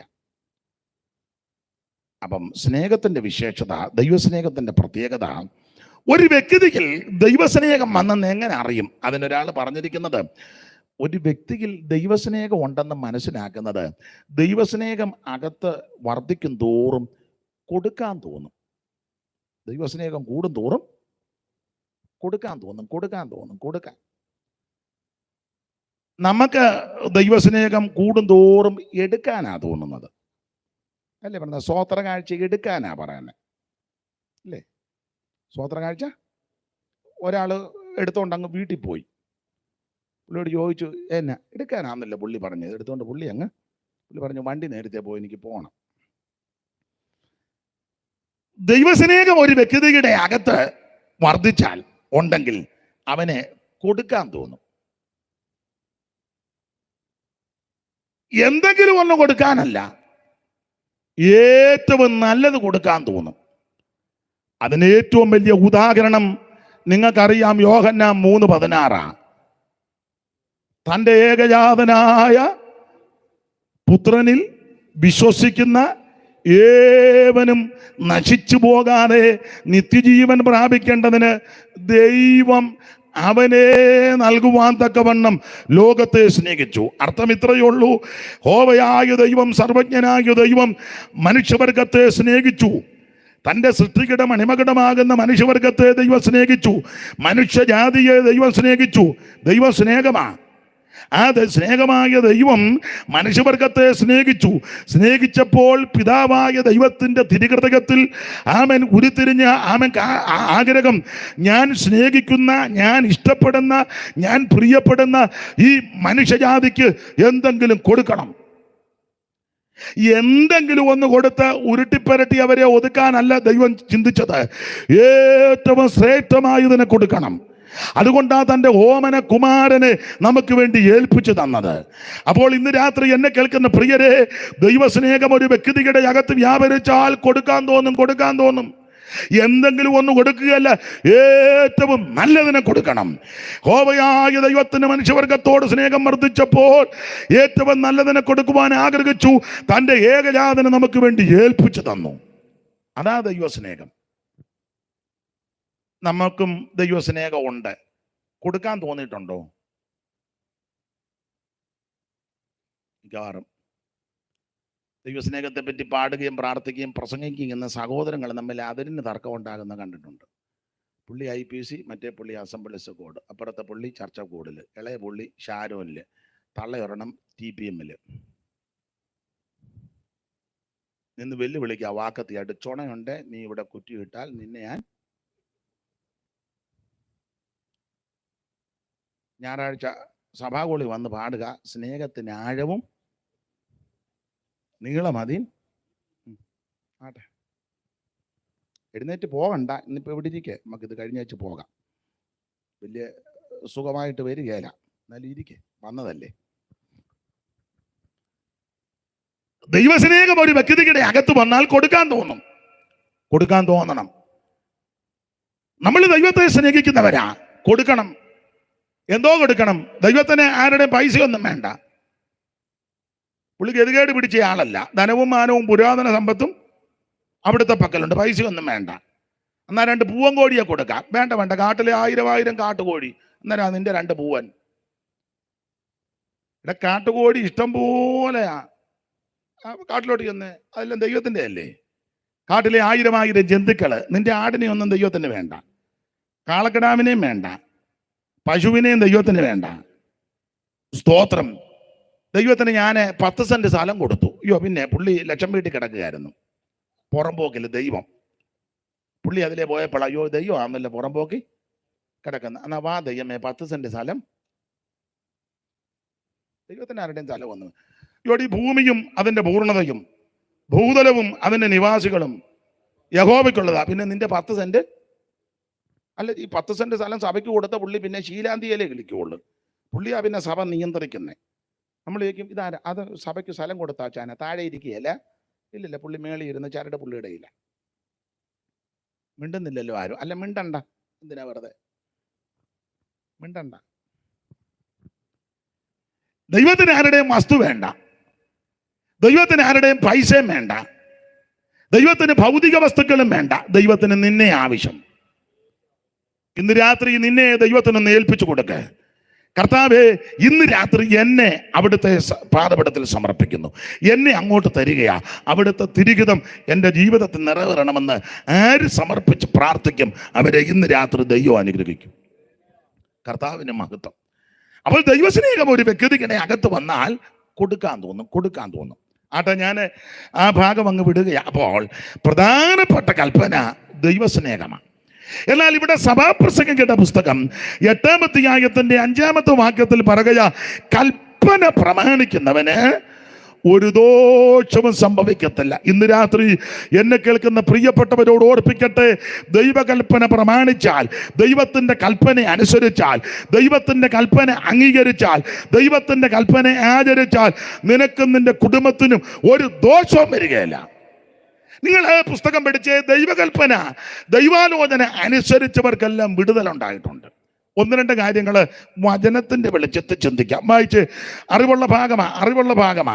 പുറപ്പാട് പുസ്തകം 12-ാം അധ്യായത്തിന്റെ 50-51 തിരുവെടുത്തൊന്ന് വായിക്കാം. പുറപ്പാട് പുസ്തകം 12-ാം അധ്യായത്തിന്റെ 50-51 തിരുവെടുത്ത് ഒന്ന് വായിച്ച് സഹായിച്ചാട്ടെ. മൈക്കിക്കൂടെ. യഹോവ മോശയോടും അഹരോനോടും കൽപ്പിച്ചതുപോലെ തന്നെ അവർ ചെയ്തു. അന്ന് തന്നെ യഹോവ ഇസ്രായേൽ മക്കളെ ഗണമായി മിസ്രയീം ദേശത്ത് നിന്ന് പുറപ്പെടുവിച്ചു. ഒന്നുകൂടെ വായിച്ചു. യഹോവ മോശയോടും അഹരോനോടും കൽപ്പിച്ചതുപോലെ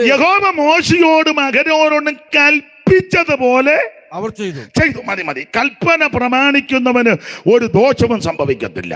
ഇവിടെ വായിക്കുന്നത് യഹോവ മോശയോടും അഹരോനോടും കൽപ്പിച്ചതുപോലെ അവർ ചെയ്തു. കൽപ്പന പ്രമാണിക്കുന്നവന് ഒരു ദോഷവും സംഭവിക്കത്തില്ല. നിങ്ങൾക്ക് ഇതിന്റെ പശ്ചാത്തല ഭാഗം ദൈവമക്കൾക്കറിയാം. വിശേഷിച്ച് കർത്താവിന്റെ ദാസന്മാർ ഇതൊക്കെ നന്നായിട്ട് വ്യാഖ്യാനിച്ച് പ്രസംഗിക്കുന്നവരുമാ. അതുകൊണ്ട് എന്തെങ്കിലും അപാകത വന്നാൽ നിങ്ങൾ അങ്ങ് ക്ഷമിക്കണം. മറ്റുള്ളവരെയും കൂടെ ഉദ്ദേശിച്ചാണ് ഇത് പറയുന്നത്. അപ്പോൾ കൽപ്പന പ്രമാണിക്കുന്നവന് ഒരു ദോഷവും സംഭവിക്കത്തില്ല. യഹോവ മോശയോടും അഹരോനോടും കൽപ്പിച്ചതുപോലെ അവർ ചെയ്തു. എന്തുവാ കൽപ്പിച്ചത് വിസ്തരിക്കാൻ സമയമെടുക്കുന്നില്ല. ദൈവത്തിന്റെ ജനമാകുന്ന ഇസ്രായേൽ മക്കൾ മിസ്രയീമിൽ അടിമകളായി പാർക്കുക. യോസെഫിന്റെ കാലത്ത് ഇവർ മിസ്രയീമിലെത്തി. ഗോശേൻ ദേശം അവകാശമായി കിട്ടി. 70 പേര് മിസ്രയീമിലെത്തി. അവരന്ന് ആൾ ചുരുങ്ങിയവരെന്ന സങ്കീർത്തനക്കാരൻ പാടിയിരിക്കുന്നത്. പക്ഷേ ദൈവം ഈ ജനത്തെ വർദ്ധിപ്പിച്ചു. പീഡ വർദ്ധിക്കും തോറും ജനം വർദ്ധിച്ചു വരികയാ. ഒടുവിൽ ഇവരെ അറിയാത്ത ഒരു രാജാവ് മിസ്രയീമിൽ എഴുന്നേറ്റു. ശക്തമായ പീഡ അടിച്ചുവിട്ടു. ഇഷ്ടികയുടെ എണ്ണം കൂട്ടി വൈക്കോല് കൊടുക്കാനായി ഇവരുടെ ജീവനെ മിസ്രയീമിൽ കൈപ്പാക്കി. വളരെ പ്രയാസപ്പെട്ടപ്പോൾ ഇവർ ദൈവത്തോട് നിലവിളിച്ചു. അപ്പോൾ ദൈവം ഇവരുടെ നിലവിളി കേട്ടു, കഷ്ടത കണ്ടു. ഇവരെ ഉദ്ധരിക്കുവാൻ സർവജ്ഞനായ ദൈവത്തിന് തിരികിതമുണ്ടായി. ഉദ്ധാരകനായിട്ട് ദൈവം മോശയെ തിരഞ്ഞെടുത്തു. ഈ മോശയെ ദൈവം വിളിക്കുന്നതൊക്കെ പ്രത്യേക നിലയില്ല. ദൈവത്തിന് സ്തോത്രം. മുളുപ്പറപ്പ് തീ കൊണ്ട് കത്തുന്നു, ചാമ്പലാകുന്നില്ല. ഈ കാഴ്ച കണ്ട മോശ അത്ഭുതപ്പെട്ടു പോയി. തമ്പുരാൻ പറഞ്ഞു, ഇനി കയറി വരാൻ പറഞ്ഞു. കയറി വരാൻ പറഞ്ഞു. കയറി ചെന്നു. കയറി അങ്ങോട്ട് എന്ന് പറഞ്ഞു, കാലേ കിടക്കുന്ന ചെരുപ്പ് അഴിച്ച് ദൂരെ കളയാൻ പറഞ്ഞു. മോശ ചെരുപ്പ് അഴിച്ച് അങ്ങ് എറിഞ്ഞു. അതെന്തിനാന്ന് ചോദിച്ചാൽ പിന്നീട് നമുക്ക് മനസ്സിലാകും. മേളിൽ ചെന്നപ്പോൾ തമ്പുരാൻ ചോദിച്ചു, കയ്യിൽ എന്തുവാന്ന് ചോദിച്ചു. കയ്യിലൊരു വടി താഴെ ഇടാൻ പറഞ്ഞു. താഴോട്ടിട്ടപ്പോൾ പാമ്പ്. മോശ ഓടി. ഇപ്പൊ സ്പീഡിൽ ഓടാൻ ഒക്കത്തില്ല. കാരണം കാലേ തമ്പുരാൻ അറിയാം ഇവൻ ഓടുന്ന ടൈപ്പാണ്. അതിനാ നേരത്തെ ചെരുപ്പടിച്ച് ദൂരെ കളഞ്ഞത്. ചെരുപ്പുണ്ടെങ്കിൽ ഇവൻ ഓടും. ഉഷ പോലെ ഇവന്റെ ഒപ്പം ഓട്ടത്തിൽ വിരുദ്ധനാ. കാരണം മിസ്രയീമിനെ അടിച്ചു കൊന്ന ഒറ്റ ഓട്ടം ഓടി മിദ്യാനിയാ വന്ന് നിന്നത്. അപ്പൊ ഓട്ടത്തിന് നമ്പർ 1 അത് ദൈവത്തിന് അറിയാം. അതുകൊണ്ട് തമ്പുരാൻ കണ്ട ഉടനെ പറഞ്ഞ് ചെരുപ്പങ്ങ് കളഞ്ഞേക്കാൻ പറഞ്ഞു. പടി താഴോട്ടിട്ടപ്പം പാമ്പ്. ഓടണ്ട പാമ്പിനെ പിടിക്കാൻ പറഞ്ഞു. എവിടാ പിടിച്ചത്? വാലയെ പിടിച്ചു പാമ്പിന്റെ വാലയെ പിടിച്ചു പൊക്കി. അപ്പം വാലിന്റെ ഭാഗം മേളിലും തലയുടെ ഭാഗം താഴെ. അപ്പം വടിയായി. അപ്പം തലയുടെ ഭാഗം താഴെ, വാലിന്റെ ഭാഗം അങ്ങനെ ആ വടി പിടിക്കേണ്ടത്. പക്ഷെ പലരും നേരെ തിരിച്ചായി ഇപ്പം പിടിക്കുന്നത്. മനസ്സിലായില്ല. പിന്നെ പഠിക്കുക. തമ്പുരാനോട് മോശ പറഞ്ഞു, ഞാൻ പോകാൻ ഒക്കത്തില്ല, തടിച്ച നാവും വിക്കനുമൊക്കെയാണ്. വിക്കന ഈ മോശയെ പറ്റി പറയുന്നത് ജനിച്ചപ്പം വിക്കില്ലായിരുന്നെന്ന.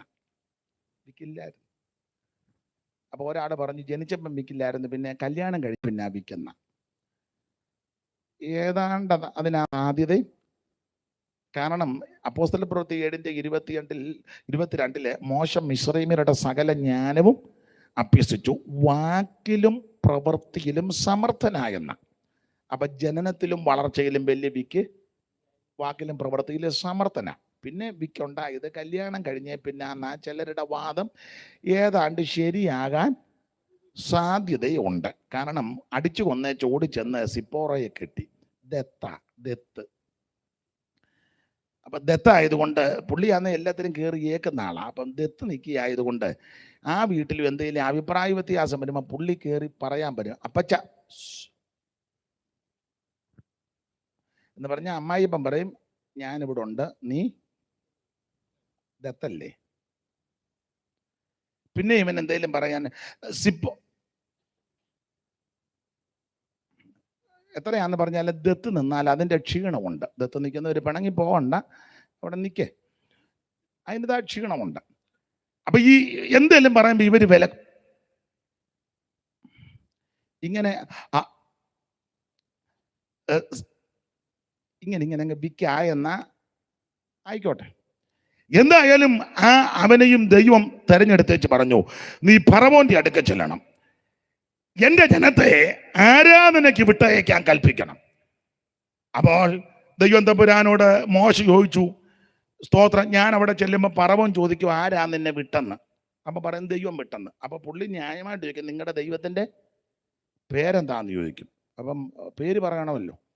അപ്പൊ തമ്പുരാൻ പറഞ്ഞു, ഒരു കാര്യം ചെയ്യും, ഞാനാകുന്നവൻ അങ്ങനെ അങ്ങ് പറഞ്ഞേക്കാൻ പറഞ്ഞു. എന്ന് പറഞ്ഞാൽ ഞാനാകുന്നവൻ ഞാനാ. ഇത് ഫറവോനോട് പറയണം, ഞാനാകുന്നവൻ ഞാനാകുന്നു. അതെന്താ അങ്ങനെ പറയാൻ കാര്യമെന്ന് വെച്ചാൽ ഒരു ചെറിയ ചിന്ത പറയാം. ഞാനാകുന്നവൻ ഞാനാകുന്നു. അതിന്റെ അർത്ഥം ഇതാ. ഇപ്പൊ ഉദാഹരണമാ, ഭാര്യയും ഭർത്താവും മക്കളും ജീവിക്കുന്നു. ഭർത്താവ് ദൂരയാത്ര പോയി അല്ലെ ജോലിക്ക് പോയി ഒത്തിരി താമസിച്ചാ വരുന്നത് എന്ന് കരുതുക. പഴയ രീതിയിലാണ് ഞാൻ പറയുന്നത്. ഇന്നല്ലേ കറണ്ടുമൊക്കെ സുലഭമായത്. റാന്തല വിളക്ക് കത്തിച്ച് തിരിയൊക്കെ താഴ്ത്തി അമ്മ കാത്തിരിക്കുക ഭർത്താവിനെ, അപ്പനെ. മക്കളൊക്കെ പ്രാർത്ഥിച്ച് ഭക്ഷണം കഴിച്ച് വിശ്രമിക്കുന്നു. അമ്മ ഇങ്ങനെ നോക്കിയിരിക്കുക, ഉറക്കളച്ചിരിക്കുക, അല്ലെ ചെറുതായിട്ടൊന്ന് മയങ്ങിയെന്നും വിചാരിച്ചു. അപ്പോൾ പാതിരാത്രി ആയപ്പോൾ അപ്പം വന്നു. ഒന്നേ കതകെ മുട്ടി. ഇപ്പോഴാന്നേ കോളിംഗ് ബെല്ലുണ്ട്. പണ്ടൊക്കെ കതകെ മുട്ടുമ്പോൾ അകത്തിരുന്ന് അമ്മ ചോദിക്കും, ആരാ? പേടിച്ചാലും ശബ്ദം കൂടും, ധൈര്യം ഉണ്ടെങ്കിലും ഉണ്ട്. പിന്നെ അത് ശബ്ദം കേൾക്കുമ്പോൾ അറിയാം പേടിച്ചാന്നോ ധൈര്യത്തിന്റെ ആണോ എന്ന്. അത് ട്യൂണിങ്ങിൽ അറിയാം. ആരാ? ഉടനെ അപ്പൻ തിണ്ണെന്ന് പറയാ, ഞാനാ. ഉടനെ അകത്തിരുന്ന് അമ്മ ചോദിക്കുക, ഏത് ഞാൻ? അങ്ങനെ എങ്ങാനും നീ ചോദിച്ചാൽ പുള്ളി ആരാന്ന് വെളുക്കുന്നതിന് മുന്നേ നീ അറിയും. കാരണം കൂടെ താമസിച്ച കുഞ്ഞൂഞ്ഞ് 10-30 കൊല്ലമായിട്ട് കൂടെ താമസിച്ച കുഞ്ഞൂഞ്ഞ് രാത്രി വന്ന് തിണ്ണേ നിന്ന് ഞാനാന്ന് പറയുമ്പം കുഞ്ഞന്നാമ്മ അകത്തിരുന്ന് ചോദിക്കുക, ഏത് ഞാനെന്ന് അങ്ങാനും ചോദിച്ചാൽ കുഞ്ഞൂഞ്ഞാരാന്ന് കുഞ്ഞന്നാമ്മ. ഇത് തന്നെ അവിടെയും പറഞ്ഞത്, ഞാനാകുന്നവൻ ഞാനാകുന്നു എന്ന് പറഞ്ഞാൽ, എടാ ഫറവോനെ, സത്യദൈവത്തെ ഭജിക്കുവാനും ആരാധിക്കുവാനും ജീവനുള്ള ദൈവത്തെ സേവിക്കുവാനും സ്നേഹിപ്പാനും ഭജിപ്പാനും നീ ഈ ജനത്തെ വിട്ടു തന്നില്ലെങ്കിൽ ഞാൻ ആരാണെന്ന് നീ അറിയാൻ പോവുക. ഇന്ന് രാത്രി എന്നെ കേൾക്കുന്ന പ്രിയപ്പെട്ടവരോട് പറയാ, സത്യാരാധനയ്ക്കും ദൈവാരാധനയ്ക്കും തടസ്സമായി, അത് ദേശത്താകട്ടെ, കുടുംബത്തിലാകട്ടെ, ചർച്ചയിലാകട്ടെ, സമൂഹത്തിലാകട്ടെ, ആര് എതിർത്താലും കയർത്താലും ദൈവമക്കൾ ശക്തമായി പ്രാർത്ഥിക്കണം. ഞാനാകുന്നവൻ ഞാനാകുന്നെന്ന് അരുളി ചെയ്ത സർവജ്ഞനായ ദൈവം ആരാണെന്നും ദൈവത്തിന്റെ പ്രവൃത്തി എന്താണെന്നും ദൈവം വെളിപ്പെടുത്തി കൊടുക്കും. ഇതൊക്കെ മോശ പറഞ്ഞു. ഈ പ്രാരംഭത്തിൽ ജനത്തെ ആരാധനയ്ക്ക് വിട്ടുതരാൻ പറഞ്ഞിട്ട് പറവം കൊടുക്കുന്നില്ല. ഓരോരോ ബാധ ദൈവം അയച്ചു, പല ബാധ അയച്ചു. ഞാൻ എപ്പോഴും പറയും പല ബാധ. അതിലൊരു ബാധയാ തവള. ഇന്നാളെ ഞാൻ ഓർപ്പിച്ചത് തവളയെ കൊണ്ടങ്ങ് പൊറുതിമുട്ടി. തോട്ടിലും കായലിലും സമുദ്രത്തിലും കുളത്തിലും നൈൽ നദിയിലും ഒക്കെ കിടന്ന തവള കരയ്ക്കോട്ട് കയറി ശല്യം ഉണ്ടാക്കി. മിസ്രൈം ദേശം മുഴുവൻ തവളയെ കൊണ്ട് പൊറുതിമുട്ടി. ബെഡ്റൂമിൽ ബെഡ്റൂമിൽ കയറിയെന്ന പറവോന്റെ പള്ളിയറയ്ക്കകത്ത് കയറിയെന്ന ബെഡ്റൂമിൽ തവള, അടുപ്പി തവള, കലത്തി തവള, സിംഹാസനത്തിൽ കസേര ചെന്ന അവിടെ ഇടയ്ക്കിടയ്ക്ക് ഞെട്ടും. നമ്മൾ ഓർക്കും തവളയാ, ഇത് തവളയാ, ആത്മാവല്ല. അങ്ങടിക്കുമ്പോൾ ഞെട്ടുന്ന കണ്ടിട്ടില്ലേ? അത് തവളയാ. നിങ്ങൾ ചിലരെ ശ്രദ്ധിച്ചിട്ടില്ലേ? ഒരനക്കവുമില്ല, അങ്ങടിക്കുമ്പോൾ അത് തവളയാ. അപ്പൊ ഈ തവളയെ കൊണ്ട് കണ്ടമാനം പൊറുതിമുട്ടിയപ്പോൾ പറവോൻ പറഞ്ഞു, നമുക്കൊരു യോഗം വെക്കണം. അതിനാ തവള. ആരെ വിളിക്കണം? ആ മോശ ഉപദേശിയെ വിളിക്കാൻ പറഞ്ഞു. ആള് വിട്ടു മോശയ്ക്ക്. എൻ്റെ ചിന്ത, മോശ ആശയോട് ഓടി വന്ന് ആട്ടെ ഈ കൈക്കെങ്കിലും പുള്ളി രക്ഷിക്കപ്പെടുമല്ലോ. മോശ ആഗ്രഹത്തോടെ വന്ന് ചോദിച്ചു, വിളിച്ചേ എന്നെ? പുള്ളി പറഞ്ഞു, തവള മാറാൻ പ്രാർത്ഥിക്കാം. എന്നിട്ടും രക്ഷിക്കപ്പെടാൻ താല്പര്യമില്ല, കൃപയിൽ വരാൻ താല്പര്യമില്ല, തവള മാറാൻ പ്രാർത്ഥിക്കണം. മോശം ചിന്തിച്ച് കാണും, ഏതായാലും വന്നു പോയി, തവളയാന്നേ തവള, പേനാന്നേ പേൻ. അപ്പം മോശ ചോദിച്ചാട്ടെ ഈ തവള എപ്പോൾ പോകണം? ഉടനെ പറവൻ പറയാ, നാളെ പോയാൽ മതിയൊന്ന്. അങ്ങനെ എഴുതിയേക്കണം, നാളെ. അപ്പൊ പിന്നെ ഇന്ന് തവളയുടെ കൂടെ. വിടുതൽ പ്രാപിക്കേണ്ടവൻ നാളെ നല്ല പറയേണ്ടത്. ഇന്ന് രാത്രി സുപ്രസാദ കാലമാണ്, ഈ രാത്രി രക്ഷാ ദിവസമാ. ഇന്ന് രാത്രി നീ യേശുവിനെ രക്ഷിതാവായി സ്വീകരിക്കണം. മറ്റൊരുത്തനും രക്ഷയില്ല, യേശു ക്രിസ്തു മാത്രമാ രക്ഷകൻ. കർമ്മമാർഗം കൊണ്ടോ പുണ്യപ്രവൃത്തി കൊണ്ടോ ദാനധർമ്മം കൊണ്ടോ നേർച്ച കാഴ്ചകൾ കൊണ്ടോ ആചാര അനുഷ്ഠാനങ്ങൾ കൊണ്ടൊന്നും ഒരുവൻ നിത്യതയിൽ എത്തത്തില്ല, രക്ഷിക്കപ്പെടത്തില്ല. രക്ഷിക്കപ്പെടാൻ ഒരേ ഒരു മാർഗം, ഒരേ ഒരു വഴി, യേശു ക്രിസ്തുവിനെ രക്ഷകനായി സ്വീകരിക്കുക. അപ്പൊ ഈ തവള മാറാൻ പ്രാർത്ഥിക്കാൻ പറഞ്ഞു. എന്നിട്ട് മാനസാന്തരമില്ല. ഒടുവിൽ ദൈവം ഒരു വ്യവസ്ഥ വെച്ചു. ഒടുവിലത്തെ ബാധ സംഹാരബാധയാ. ഈ സംഹാരബാധയുടെ രീതി, പ്രകൃതി ആദിജാതന്മാരെ തകർത്ത് കളയാൻ പോകുക. ഏത് വീട്ടിൽ ആദിജാതന്മാരുണ്ടോ അവർ മാറ്റപ്പെടും. അപ്പോൾ ആദിജാതന്മാർ മാറ്റപ്പെടും. എന്നാൽ ഒരു പ്രമാണം, ഒരു കൽപ്പന കൊടുത്തു.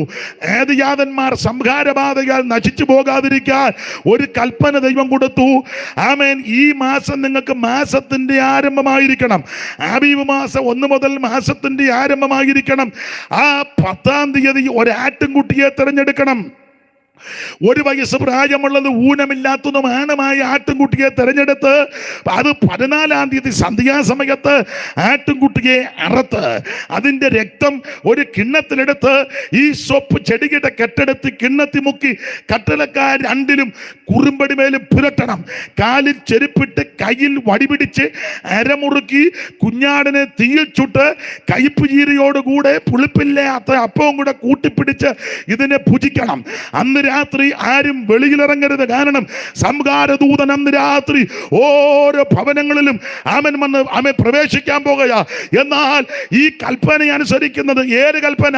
കുഞ്ഞാടനെ അറുത്ത് ചോരത്തിള ആചരിക്കുന്ന ഒരു കുടുംബത്തിൽ പോലും സംഹാരകൻ കയറത്തില്ല, ഒരു കുടുംബത്തിൽ പോലും സംഹാരകൻ തൊടത്തില്ല.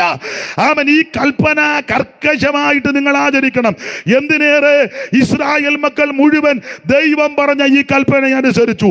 വീടൊന്നിന് ഒരു ആട്ടിൻകുട്ടി. സാധാരണ കണക്ക് പറയുന്നത് 6,03,351 ആട്ടുകൊറ്റനെ വേർതിരിച്ചെന്ന. കാരണം സംഖ്യാപുസ്തകത്തിൽ കുടുംബത്തിന്റെ ലിസ്റ്റ് ഇടുമ്പോൾ ഈ വിധത്തിൽ കണക്കുണ്ട്. വീടൊന്നിന് ആട്ടിൻകുട്ടി. ആട്ടിൻകുട്ടിയുടെ യോഗ്യത കൊണ്ട് കാണുന്ന ആടിനെയെല്ലാം പിടിച്ച് കണ്ടിക്കാനും വേർതിരിക്കാൻ പ്രമാണമില്ല. ആ ആട്ടിൻകുട്ടിക്ക് യോഗ്യത കൊണ്ട് വായിച്ച് ആട്ടിൻകുട്ടിയുടെ യോഗ്യത പുറപ്പാട് പുസ്തകം 12-ാം അധ്യായത്തിന്റെ 5-ാമത്തെ വാക്യം വായിക്കാം. ആട്ടിൻകുട്ടിയുടെ യോഗ്യത പുറപ്പാട് പുസ്തകം 12-ാം അധ്യായത്തിന്റെ 5-ാമത്തെ വാക്യം വായിച്ചാട്ടെ. വായിര്. യഹോവ മേഘസ്തംഭത്തിൽ ഇറങ്ങി. എവിടെ? 12-ന്റെ 5. ഏത് പുസ്തകം ഇത്? പുറപ്പാടാ? എന്റെ കൂടെ യാക്കോസ് മാസ്റ്ററെ വായിര്. 12-ന്റെ 5 പുറപ്പാട്.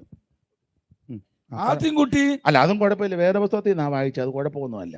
ഇത് വായിച്ചു. ആട്ടിൻകുട്ടി ഊനമില്ലാത്തതും 1 വയസ്സ് പ്രായമുള്ള ആണുമായിരിക്കണം. 1 വയസ്സ് പ്രായമുള്ള ആണുമായിരിക്കണം. പിന്നെ അത് അത് ചെമ്മരിയാടോ കോലാടോ ആകാം. അപ്പൊ ആട്ടിൻകുട്ടി ഊനമില്ലാത്തതും 1 വയസ്സ് പ്രായമുള്ളതും ആണുമായിരിക്കണം. എന്നെ കേൾക്കുന്ന ദൈവമക്കൾക്കറിയാം, അറിയാത്തവരുടെ അറിവിന് പറയുക, ഈ ആട്ടിൻകുട്ടി ആരാന്ന് ചോദിച്ചാൽ ഇത് യേശു ക്രിസ്തുവിന്റെ നിഴലായിട്ട് നിൽക്കുക. ധന്യനായ പൗലോസ് പറഞ്ഞു, നമ്മുടെ പെസഹ കുഞ്ഞാടും അറുക്കപ്പെട്ടിരിക്കുന്നു, ക്രിസ്തു തന്നെ. അവൻ മിസ്രയീം ദേശത്ത് ആബീബ് മാസം 10-ാം തീയതി വേർതിരിക്കപ്പെട്ട ഒരു ആട്ടിൻകുട്ടി. ഈ ആട്ടിൻകുട്ടിയെ അവൻ യേശു ക്രിസ്തുവിന്റെ നിഴല കടന്നു പോകുന്ന യേശുവിനെ ചൂണ്ടിക്കൊണ്ട് യോഹന്നാൻ സ്നാപകൻ സങ്കോചം കൂടാതെ പറഞ്ഞു, ഇതാ ലോകത്തിന്റെ പാപത്തെ ചുമക്കുന്ന ദൈവത്തിന്റെ കുഞ്ഞാട്.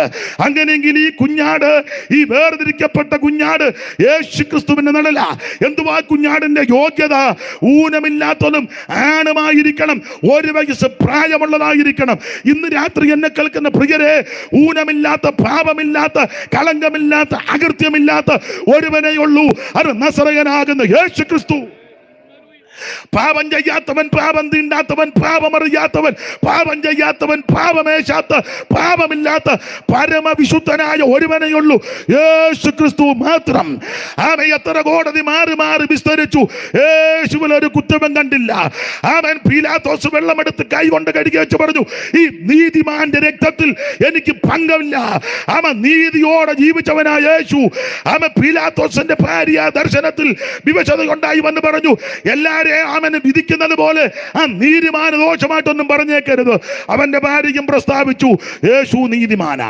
ക്രൂശിൽ കിടന്ന് ദുഷ്പ്രവർത്തിക്കാൻ ഒരുത്തൻ മറ്റവനെ ചാദിച്ചു മിണ്ടാതിരിക്കണമെന്ന് പറഞ്ഞ് ആണി കയറിയിട്ട് ഒതുങ്ങുന്നില്ലല്ലോ. നീ അങ്ങനെ എഴുതിയിട്ടില്ല, ആശയം അതാ ഇല്ലേ?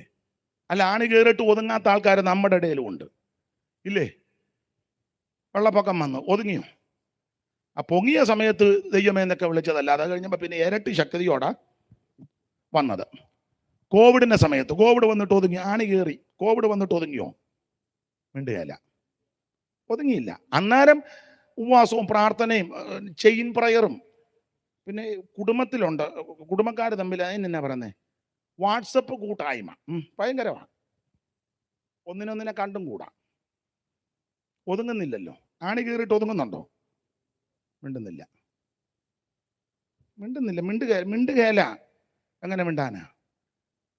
എത്ര വട്ടം ആണി കയറി? ക്യാൻസർ ആ നിനക്ക് സൗഖ്യം വന്നത്, യേശു സൗഖ്യമാക്കി. ഒതുങ്ങുന്നുണ്ടോ? ബ്രെയിൻ ട്യൂമറിൽ നിന്നാ ദൈവം നിന്നെ വിടിവിച്ചേ, എന്നിട്ടും സ്വഭാവത്തിന് വലിയ വ്യത്യാസം കാണുന്നില്ലല്ലോ. മരണകരമായ വിപത്തിൽ നിന്നാ യേശു നിന്നെ രക്ഷിച്ചത്. അതിന് തക്കവണ്ണം മഹത്വം കരേറ്റിയാണോ പലരും ജീവിക്കുന്നത്? ഒതുങ്ങുന്നില്ലല്ലോ. ഈ വരുമ്പോൾ ഒരു ചെറിയ പ്രയാസം ഉണ്ടെന്നേ ഉള്ളത്, കഴിയുമ്പോൾ ഇരട്ടി ശക്തിയോടാ. കോവിഡിന് എന്ത് ബുദ്ധിമുട്ടി ഇല്ലേ? എന്ത് ബുദ്ധിമുട്ടി. സ്വന്തം ഭാര്യ പടഞ്ഞു മരിക്കുമ്പോൾ അപ്പുറത്ത് റൂമിൽ ഇരുന്ന് കാണുക, ഒരു അന്ത്യചുംബനം കൊടുക്കാൻ പോലും ഒക്കുന്നില്ല. എന്നിട്ട് ഇപ്പോൾ ഒതുങ്ങുന്നുണ്ടോ? വേറെ കല്യാണം കഴിച്ചു, അത് വേറൊരു വിഷയം. ഒതുങ്ങുന്നില്ല അല്ലേ? എത്ര വട്ടം ആശുപത്രി പോയി? മിണ്ടാൻ ഒക്കുന്നുണ്ടോ? കൈ കൊടുക്കാൻ ഒക്കുന്നുണ്ടോ? ഇല്ല, ഒതുങ്ങുന്നില്ലല്ലോ. ഇതൊക്കെ വന്നിട്ടും പഠിക്കുന്നില്ല. ആട്ടെ, ഞാൻ വിവരിക്കുന്നില്ല. ആ ദുഷ്പ്രവർത്തിക്കാൻ ഒരുത്തം പറഞ്ഞ് മിണ്ടാതിരിക്കടാന്ന് പറഞ്ഞ് ആണി കയറിയിട്ട് നീ ഒതുങ്ങുന്നില്ല. എടാ, നമ്മൾ പാപം ചെയ്ത് തെറ്റ് ചെയ്തിട്ടായി ക്രൂശിൽ കിടക്കുന്നത്. ഈ നീതിമാൻ ഒരു തെറ്റും ചെയ്തിട്ടില്ല. ക്രൂശിൽ കിടന്ന ദുഷ്പ്രവർത്തിക്കാരനും സാക്ഷിച്ചു, അവിടുന്ന് നീതിമാനാ. വഴി നടന്നു പോയ ശതാധിപനും നോക്കി നിന്നവരെല്ലാം പറഞ്ഞു, അവിടുന്ന് നീതിമാനാ. കാരണം അവിടുത്തെ തിരുമരണ സമയത്ത് ഭൂമി കുലുങ്ങി, പാറ പിളർന്നു, പാരി ഇളകി, ദൈവാലയത്തിൻ്റെ തിരശ്ശീല മുകളിൽ നിന്ന് താഴോട്ട് രണ്ടായിട്ട് ചീന്തി. ദൈവത്തിൻ്റെ മഹത്വം. ആ കല്ലറകൾ തുറന്നു, പലരും പ്രത്യക്ഷപ്പെട്ടു എന്ന് വേണ്ട. അണ്ടകടാകം മുഴുവൻ ആമൻ വല്ലാത്ത സ്ഥിതിയായി. ഭൂമി ആമൻ ഇളകി. ആമൻ സൂര്യൻ കരിമ്പടം പോലെ കറുത്തു. ആമൻ 6 മണി നേരം മുതൽ 9 മണി നേരം വരെ ദേശത്ത് കൂരിരുട്ടായി. ഈ കാര്യങ്ങളെല്ലാം കണ്ടപ്പോൾ അവൻ നോക്കി നിന്നവരെ പറഞ്ഞു, വാസ്തവമായിട്ട് ഇവൻ നീതിമാനാ. അങ്ങനെ എല്ലാവരും സാക്ഷ്യം പെടുത്തിയ പരമവിശുദ്ധനാ ക്രിസ്തു. ഊനമില്ലാത്തവൻ, പാപമില്ലാത്തവൻ, പാപം ചെയ്യാത്ത പരമവിശുദ്ധനാ ക്രിസ്തു. ശൂന്യകാരി പറഞ്ഞു, ഇവനത്രേ എൻ്റെ പ്രിയൻ, എൻ്റെ പ്രിയനോ വെണ്മയും ചുമപ്പുമുള്ളവൻ, അവിടുന്ന് 10,000 ശ്രേഷ്ഠൻ. എല്ലാവരുടെയും കൂടെ യേശുവിനെ കയറ്റി വെക്കരുത്. യേശു എല്ലാവരിലും വ്യത്യസ്തനാ. സ്തോത്രം. യേശുവിനെ തുലനപ്പെടുത്തുവാൻ വേറെ ആരെ കൊണ്ട് ഒക്കത്തില്ല. അവനൊപ്പം പറയാനൊരാളുമില്ല. അവനെപ്പോലെ ആരാധ്യൻ ആരുമില്ല. ടി കെ ശൗമേൽ സാറ് പാടിയൊരു വരിയുണ്ട്, ഇത്ര മഹാനായി ഉത്തമനായ ഒരുത്തൻ ഉലകിലില്ലെന്ന.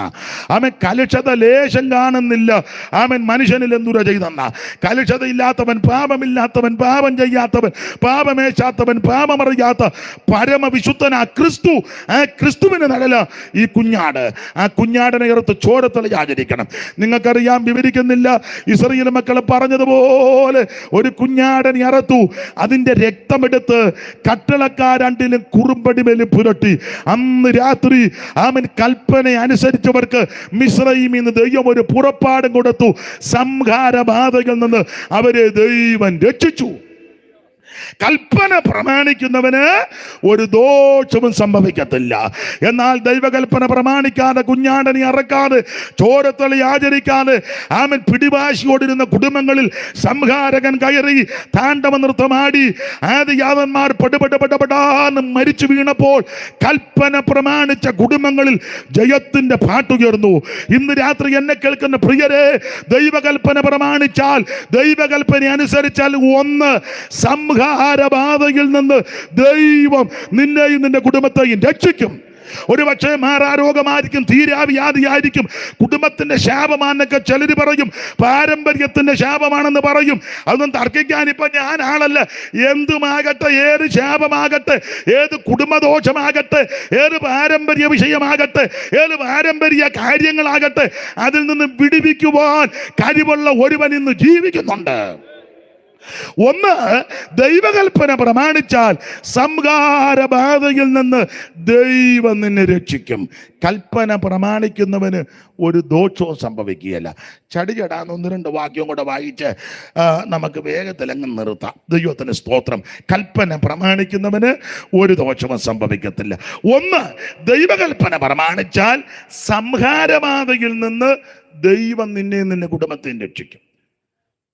സംഖ്യാപുസ്തകം വായിക്കേണ്ട 33 ചേർത്ത് വായിച്ചാൽ, കൽപ്പന പ്രമാണിക്കാത്തവൻ്റെ വീട്ടിൽ ശവസംസ്കാരം നടക്കുകയായിരുന്നു പിറ്റേന്ന് രാവിലെ. എന്നാൽ കൽപ്പന പ്രമാണിച്ചവര് ജയത്തിൻ്റെ പാട്ട് പാടി മുൻപോട്ട് യാത്ര ചെയ്തു. കാരണം സംഖ്യാപുസ്തകം 33 അധ്യായത്തിൽ അങ്ങനെ മിസ്രയീമിലെ ശവോടക്ക് നടത്തുകയായിരുന്നെന്ന. പിറ്റേന്ന് 15-ാം തീയതി ഇവർ ശവോടക്കിൻ്റെ പന്തൽ വിട്ട് പാട്ടുകാരെ വിളിച്ചു, പെട്ടി മേടിച്ച് പോസ്റ്റുമൊക്കെ അടിച്ച് സ്വോത്രം എല്ലാവരെയും ആളെയൊക്കെ കൂട്ടി കറുത്ത തുണിയെല്ലാം വലിച്ചു കെട്ടി, ഉള്ള പോസ്റ്ററിലെല്ലാം കറുത്ത തുണിയും കെട്ടിക്കൊണ്ടിരുന്നപ്പോൾ ഇസ്രായേൽ മക്കൾ കൽപ്പന പ്രമാണിച്ചവർ ജയത്തിൻ്റെ പാട്ട് പാടി മുമ്പോട്ട് യാത്ര ചെയ്യുകയാണ്. ഇന്ന് രാത്രി ദൈവകൽപ്പന പ്രമാണിച്ചാൽ സംഹാരബാധയിൽ നിന്ന് ദൈവം നിന്നെ രക്ഷിക്കും. ഓടിച്ചു പോകാം പെട്ടെന്ന്. 2, ദൈവകൽപ്പന പ്രമാണിച്ചാൽ എന്തോ സംഭവിക്കും. ഒന്ന് വായിച്ചു, രാജാക്കന്മാരുടെ 2-ാം പുസ്തകം 5-ാം അധ്യായത്തിന്റെ 14-ാമത്തെ വാക്യം വായിക്കാം. രാജാക്കന്മാരുടെ 2-ാം പുസ്തകം 5-ാം അധ്യായത്തിന്റെ 14-ാമത്തെ വാക്യം വായിക്കാം. പെട്ടെന്ന് വായിക്കാം, പെട്ടെന്ന്. അപ്പോൾ അവൻ ചെന്ന് ദൈവപുരുഷന്റെ വചനപ്രകാരം യോർദാനിൽ 7 പ്രാവശ്യം മുങ്ങി. അവന്റെ ദേഹം ഒരു ചെറിയ ബാലന്റെ ദേഹം പോലെ ആയി. രണ്ടാമത് വിസ്തരിക്കണ്ട. രണ്ടാമത്തെ വിഷയം, ദൈവകൽപ്പന പ്രമാണിച്ചാൽ സ്തോത്രം നിനക്ക് രോഗശാന്തി ഉണ്ടാകും. സ്തോത്രം, രോഗശാന്തി. പക്ഷെ രോഗശാന്തി ഉണ്ടാകണമെങ്കിൽ അവിടുത്തെ വിഷയം മുങ്ങണം. മുങ്ങും. ഇന്ന് യോഗത്തിന് വന്ന് മുങ്ങിയതാ. ഇനി അടുത്ത കാലത്തൊന്നും ആ മുങ്ങലല്ല. പുള്ളി പണ്ട് നമ്മുടെ ഒരു യോഗത്തിന് വന്നതാ, അന്ന് മുങ്ങിയതാ. പിന്നെ ഇന്ന് ആ പുള്ളിയെ അങ്ങനെ മുങ്ങുന്ന കാര്യമല്ല പറഞ്ഞു. ഇവിടെ ദൈവകൽപ്പന പ്രമാണിച്ചാൽ രോഗശാന്തി ഉണ്ടാകും. വിഷയം വിസ്തരിക്കേണ്ട, ചരിത്രമൊക്കെ നിങ്ങൾക്ക് നന്നായിട്ടറിയാം. അരാം സൈന്യത്തിന്റെ സേനാപതി നയമാന, ആള് പരാക്രമശാലിയാണെങ്കിലും കുഷ്ഠരോഗിയാ. അങ്ങനെ 5-1 വായിച്ചു 5-1 പെട്ടെന്ന് മടക്കി വെക്കുകയാണോ, നമ്മൾ പോകാൻ പോവാന്നോ? വായിച്ചോ. അരാം രാജാവിന്റെ സേനാപതിയായ നയമാൻ മുഖാന്തരം യഹോവ അരാമിന് ജയം നൽകിയത് കൊണ്ട് അവന്റെ യജമാനൻ അവനെ മഹാനും മാനിനുമായി എണ്ണി. അടുത്തത്, അവൻ പരാക്രമശാലി എങ്കിലും കുഷ്ഠരോഗി. അങ്ങനെ ചില കുഴപ്പടിയുള്ള ആൾക്കാരുണ്ട്. എങ്കിലും പുള്ളി കുഷ്ഠരോഗിയാ. നമ്മൾ പറയല്, അയ്യോ ഉപദേശമാരെയൊക്കെ പുള്ളി ബഹുമാനിക്കുക. എങ്കിലും മുങ്ങുകയല്ല. പുള്ളി ഈയിടെ സഭയ്ക്ക് 10 കസേരയൊക്കെ മേടിച്ചു തന്നു, എങ്കിലും സഭായത്തിന് വരികയല്ല. പുള്ളി സഭയുടെ സെക്രട്ടറിയാ, എങ്കിലും കൈയടിക്കുകയും പാടുകയൊന്നുമില്ല. ജോർജാൻ സഭയുടെ മെയിൻ ആളാ, എങ്കിലും അല്പം വീശും. എങ്കിലും അമ്മാമ സഹോദരിമാരുടെ മെയിൻ ആളാ, എങ്കിലും നുണ പറയും. അങ്ങനെയുള്ള ഒത്തിരി ആൾക്കാരുണ്ട്. എങ്കിലും തന്നെ ഒരു പ്രസംഗമാണ്. അത് പറഞ്ഞാൽ ഇനി ഇന്ന് പോയി പറ്റുണ്ടാകുകയില്ല. അപ്പം ഇവിടെ നയമാൻ പരാക്രമശാലി എങ്കിലും കുഷ്ഠരോഗിയാ. ഇത് പാപത്തിന്റെ കുഷ്ഠത്തിന് കൂടെ നിഴലാ. പരാക്രമമാ, നിനക്ക് ഒത്തിരി പരാക്രമമുണ്ട്, നീ മിടുക്കനാ, കുടുംബത്തിൽ ഉന്നതനാ, സമ്പത്തുണ്ട്, അവന് ചുറ്റുപാടുണ്ട്, മക്കളുണ്ട്, സാമ്പത്തിക ഭദ്രതയുണ്ട്, ആരോഗ്യമുണ്ട്, കരുത്തുണ്ട്, എല്ലാം ഉണ്ട്. പക്ഷെ എങ്കിലും നീ പാപത്തിലാ ജീവിക്കുന്നത്. ഇന്ന് രാത്രി ആ പാപം ഏറ്റുപറഞ്ഞ് ഉപേക്ഷിച്ച് പാപത്തിന് പരിഹാരം വരുത്തുവാൻ കഴിവുള്ള യേശുവിനെ രക്ഷിതാവായി സ്വീകരിച്ചാൽ നിനക്കും നിന്റെ കുടുംബത്തിനും വിടുതലാ. അപ്പൊ ഇവര് എങ്കിലും പരാക്രമശാലി, എങ്കിലും കുഷ്ഠരോഗിയ.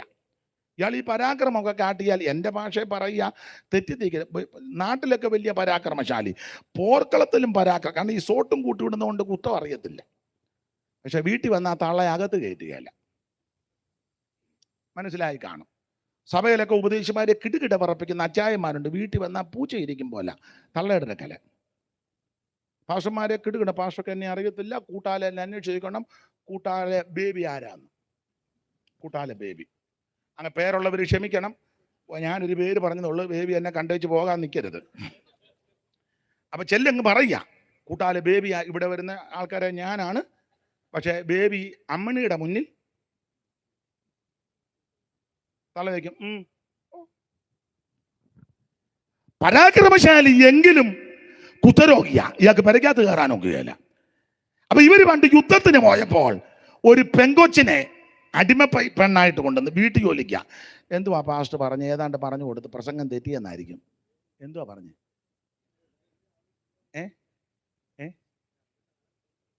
എനിക്കും അറിയത്തില്ല, ഞാനങ്ങ് പറഞ്ഞതേ ഉള്ളൂ. അപ്പൊ എന്തായാലും ഇവര് യുദ്ധത്തിന് പണ്ട് പോയപ്പോൾ ഒരു പെൺകുട്ടിയെ അടിമ പെണ്ണായി കൊണ്ടുവന്ന് വീട്ടിൽ ജോലിക്കാം.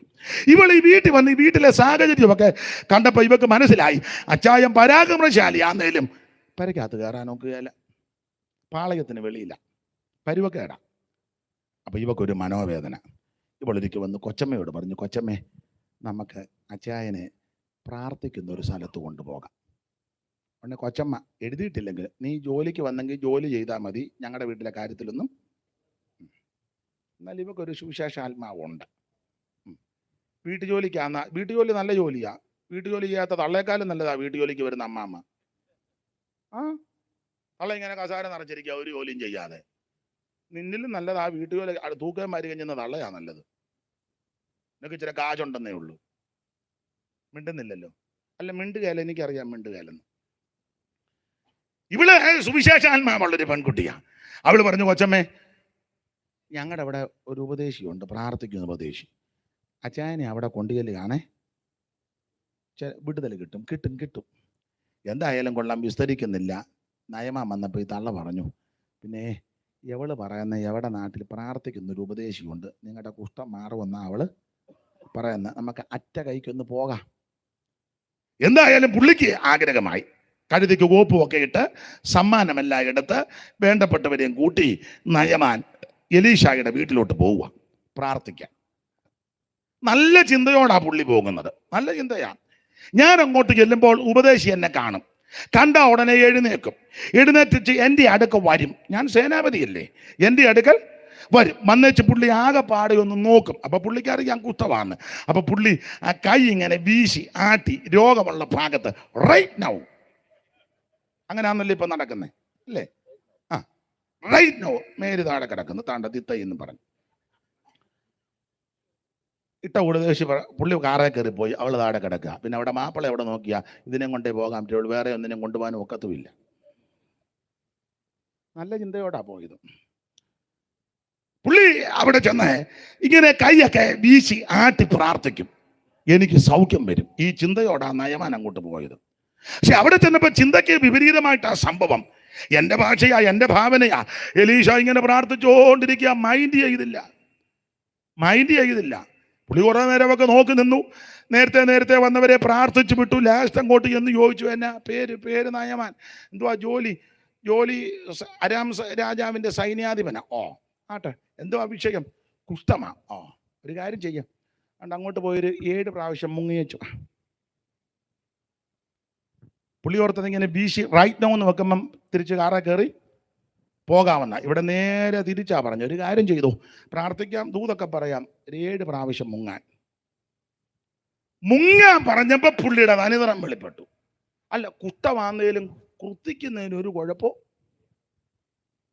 എടാ, കുഷ്ഠമുള്ളവൻ കുറച്ചുകൂടെ മര്യാദപ്പെടണ്ടേ? വല്ല ജാതി ദൈവമേ എന്നെ വിടിവിക്കണേന്നല്ലേ? എന്നാലും അഹങ്കാരത്തിന് അങ്ങനെയുണ്ട്. അഹങ്കാരത്തിന് ഒരിക്കൽ ഞങ്ങൾ സുവിശേഷം പറയാൻ ചെല്ലുക, ശ്വാസം മുട്ടലുള്ള ഒരു അപ്പച്ചനോടാ ഞങ്ങൾ പുള്ളിക്ക്. അപ്പം ഞങ്ങൾ പറഞ്ഞു, അപ്പച്ച യേശു രക്ഷിക്കും. ഉണ്ടോ? അയാൾ അങ്ങേറ്റം പറ്റി നിന്ന് വലിക്കുക. എന്നാ പറയണ്ടേ, എൻ്റെ മോനെ ഒന്ന് പ്രാർത്ഥിയിട്ട് ഞാൻ വിഷമിച്ച് നിൽക്കുക എന്നല്ലേ പറയണ്ടേ? എനിക്ക് അന്തം വിട്ടുപോയി. ഞങ്ങൾ പറഞ്ഞു, യേശു രക്ഷിക്കും അപ്പച്ചൻ. ഉണ്ടോ? എടാ, കുഷ്ഠരോഗം വന്ന് അങ്ങേയറ്റം പറ്റി നിൽക്കുക, രക്ഷപ്പെടാനുള്ള മാർഗം നോക്കൽ, അന്നേരം കുർത്തിക്കുക. എലീശ പറഞ്ഞ് 7 പ്രാവശ്യം മുങ്ങിയേച്ച് വരുമ്പോൾ നിനക്ക് വിടുതല. ഇത് കേട്ടപ്പോൾ പുള്ളി ഉടക്കി പുള്ളി പറഞ്ഞു, മുങ്ങാനാണ് ഞാൻ വണ്ടിയാൽ ഇവിടം വരെ വരണോ? വാഹനത്തിൽ ഇവിടം വരെ? ഞങ്ങളുടെ അവിടെ അബാനയും പർപ്പരുമില്ലേ? ഈ കലക്കവെള്ളത്ത് യോർദാനും വന്ന് മുങ്ങേണ്ട ഗതികേടൊന്നും എനിക്കില്ല. ചിലരങ്ങനെ പറയുന്നത്, എന്തിനാ കലക്കവെള്ളത്തിൽ മുങ്ങി വെച്ചിരിക്കുന്നു? ചെല്ലി പറയുന്നത് ഉന്തുവെള്ളത്തിൽ പോയി മുങ്ങിയെന്ന്. ആയിക്കോട്ടെ, ഏതായാലും മുങ്ങിയവർക്ക് ആർക്കും ദോഷമൊന്നും വന്നിട്ടില്ല, വരത്തുമില്ല. Price the Lord. ഞാൻ സ്നാനപ്പെടുന്ന സമയത്ത് 1 വർഷത്തോളം രക്ഷിക്കപ്പെട്ട ആരാധിച്ചു, സ്നാനപ്പെടുത്തുകയല്ല. ഞാൻ അന്ന് 10-14 വയസ്സാകുന്നതേ ഉള്ളൂ, ചെറുപ്പമാ. അപ്പം ഇന്നും ചെറുപ്പമാ, കണ്ടാലൊക്കെ ഇങ്ങനെ ഇരിക്കുന്നതേ ഉള്ളൂ, ചെറുപ്പമാ. പിന്നെ ഇന്നാളൊരു എന്നോട് ചോദിച്ചു, 65 ഉണ്ടോ എന്ന് ചോദിച്ചു. ഞാൻ പറഞ്ഞു, ആട്ടെ 65. നമ്മളല്ലേ ചോദിച്ചേ? അതാ ഞാൻ പെട്ടെന്ന് ഇപ്പോഴതാ ഇദ്ദേഹമാ ചോദിച്ചത്. എന്തിനാ കള്ളം പറഞ്ഞുള്ള കാര്യം പറഞ്ഞ തന്നെ. ഈ മാന്യ കർത്തദാസന്റെ വീട്ടിൽ ആ ഗുരുവായൂർ ശുശ്രൂഷിക്കുന്നവൻ വിശ്രമിച്ചത്. അത് സ്നേഹത്തിൽ ചോദിച്ചതാ. അല്ല, നമ്മുടെ രീതിയും പ്രകൃതിയും കണ്ട 75 പറയുമല്ലോ. അദ്ദേഹം 60 10 കുറച്ചല്ലേ ചോദിച്ചത്. അപ്പം ഞാൻ പറഞ്ഞത്, അന്ന് തീരെ ചെറുപ്പമാണ്. അപ്പം സ്നാനപ്പെടാൻ ആഗ്രഹമായി വേദപുസ്തകം വായിച്ച് പഠിച്ച്. അമ്മാമ്മ പറയുന്ന അത്ര ഒന്നും ഇല്ലെന്ന് പറഞ്ഞു കൊടുക്കുന്നത് ഞാൻ കണ്ടു. 2 പേരും ഇരുന്ന് പറയുന്നു. അമ്മാമ്മ പറയുന്നത് ഞാൻ കണ്ടതാ. ആട്ടെ, ഇപ്പോഴേലും ഒന്ന് മിണ്ടുന്നുണ്ടല്ലോ. ഇതുവരെ സ്വോത്രം ഒന്നും പറഞ്ഞില്ലേലും ഇതേലും ഒന്ന് പറഞ്ഞല്ലോ, വലിയ കാര്യം. അപ്പൊ ചുരുക്കി പറഞ്ഞാൽ അന്ന് ചെറുപ്പമാ. അപ്പോൾ 1 വർഷത്തോളം ഇങ്ങനെ ആരാധിച്ചു. ഞാൻ മിക്ക ദിവസവും പറയും, എനിക്ക് സ്നാനപ്പെടണം, നടത്തുകയല്ല. ഒരിക്കൽ ഞാൻ കണ്ണുനീരോട് എഴുന്നേറ്റ് സാക്ഷി പറഞ്ഞു, 1 വർഷമായി എനിക്ക് സ്നാനപ്പെടണം. വേദപുസ്തകം വായിച്ചപ്പോൾ, പഠിച്ചപ്പോൾ, കേട്ടപ്പോൾ, അറിഞ്ഞപ്പോൾ മനസ്സിലായി, സ്നാനപ്പെട്ടേ ഒക്കൂ. ചെല്ലി ചോദിക്കാൻ, സ്നാനപ്പെട്ടാലേ സ്വർഗത്തിൽ പോവുള്ളൂ. അപ്പം ഞങ്ങളുടെ മൈക്ക് മത്തായച്ചൻ അതിന് മറുപടി ചോദിച്ചു, വണ്ടിയെ കയറുന്ന ടിക്കറ്റ് എടുക്കാനാണോ വണ്ടി? എനിക്കിന്നൊരു ടിക്കറ്റ് വേണം, അതുകൊണ്ട് ഞാൻ വണ്ടിയെ കയറുക. അതിനാണോ ടിക്കറ്റ് എടുക്കാനാണോ വണ്ടിയെ കയറണ്ടേ? അല്ല, നമുക്ക് തൃശ്ശൂർ പോകണം, പക്ഷെ വണ്ടിയെ കയറിയ ടിക്കറ്റ് എടുക്കണം. അത്യാവശ്യം. ഇല്ലെങ്കിൽ പിടികൂടും. പിന്നെ ഉണ്ടയും വെള്ളവും കഴിക്കേണ്ട ഗതി. ഇപ്പൊ ഉണ്ടയും വെള്ളം അല്ലെന്നാ പറയുന്നത്, ചിക്കനും ഒക്കെ ഉണ്ടെന്ന് പറയുന്നത്, എനിക്കറിയത്തില്ല. എന്തായാലും കൊള്ളാം, ഇത് കൽപ്പന, ദൈവത്തിന്റെ കൽപ്പനയാ. അപ്പൊ ഞാൻ കണ്ണുനീരോടൊരു ഞായറാഴ്ച പറഞ്ഞു, എനിക്ക് സാക്ഷ്യം പറഞ്ഞു സ്നാനപ്പെടണം. അപ്പൊ എൻ്റെ ആ സമർപ്പണവും സാക്ഷ്യമൊക്കെ കേട്ടെന്ന് കർത്തദാസൻ പറഞ്ഞു സ്നാനപ്പെടുത്താം. ഞാൻ പറഞ്ഞു, എനിക്ക് കാവാലത്ത് മുങ്ങണം. വേദപുസ്തകത്തിൽ ഒരു വാക്യമുണ്ട്, ദേശത്ത് പാർത്ത്. അപ്പൊ എനിക്കത് ഇഷ്ടമാണ്. അപ്പൊ കാവാലത്ത് മുങ്ങണം. അപ്പം പറഞ്ഞു, ഇവിടെ മുക്കുകയല്ല, നിങ്ങളുടെ വീട്ടുകാരെല്ലാം ഹൈന്ദവരും, എൻ്റെ പിതാവിന് കല്ല് ഷാപ്പിൽ ജോലിയൊക്കെയാ, കമ്മ്യൂണിസ്റ്റ് പാർട്ടിക്കാരുമൊക്കെയാ ചിലർ. അപ്പോൾ ഒക്കെ പല കാര്യമുണ്ട്. അപ്പോൾ അതുകൊണ്ട് ഒറ്റയ്ക്ക് ഞാൻ വന്നതല്ലേ. അപ്പോൾ ഇവിടെ മുക്കിയ പ്രശ്നമാണ്, ഇവിടെ മുങ്ങണ്ട. എനിക്കാന്നേ അവിടെ മുങ്ങുന്നതായിരുന്നു ഇഷ്ടം. പിന്നെ അവരെ ബുദ്ധിമുട്ടിക്കണ്ടെന്നോർത്ത് ചിങ്ങവനത്തിനടുത്ത് പരുത്തംപാറ എന്ന് പറയുന്ന സ്ഥലത്തൊരു സ്നാനം നടക്കുക, പോയി സ്നാനപ്പെടാൻ പറഞ്ഞു. എനിക്ക് അന്ന് ദേശത്ത് സ്നാനപ്പെടുന്നതായിരുന്നു ഇഷ്ടം. ദൈവത്തിന് മഹത്വം. ദേശത്ത് സമ്മതിക്കുകയില്ല. നമുക്ക് അന്ന് തന്നെ സ്നാനപ്പെടാനും ഒക്കത്തുമില്ല. പണ്ട് ഞങ്ങളുടെ ഒരു കൊച്ചമ്മ ഉണ്ടായിരുന്നു, അമ്മുക്കുട്ടി മാമ. പുതുപ്പള്ളി പള്ളിയുടെ ചുമതലക്കാരനായിരുന്നു അച്ചായന്. ഇട്ടിമാണിയിലെ അമ്മുക്കുട്ടി അമ്മാമ്മ ഇപ്പോഴും ഉണ്ട്. അപ്പം അമ്മാമ്മ ഓർത്തഡോക്സിലാണ്. അവര് വേറെ പുസ്തകമൊക്കെ വായിച്ച് ധ്യാനിച്ചപ്പോൾ മനസ്സിലായി വെള്ളത്തിൽ മുങ്ങി സ്നാനപ്പെടണം. അച്ചായൻ അറിഞ്ഞാൽ കൊല്ലും, കുടുംബക്കാരറിഞ്ഞാൽ പ്രശ്നമാണ്. കൊച്ചമ്മ ആകെ മനോവേദനയാണ്. എന്തോ ചെയ്യും?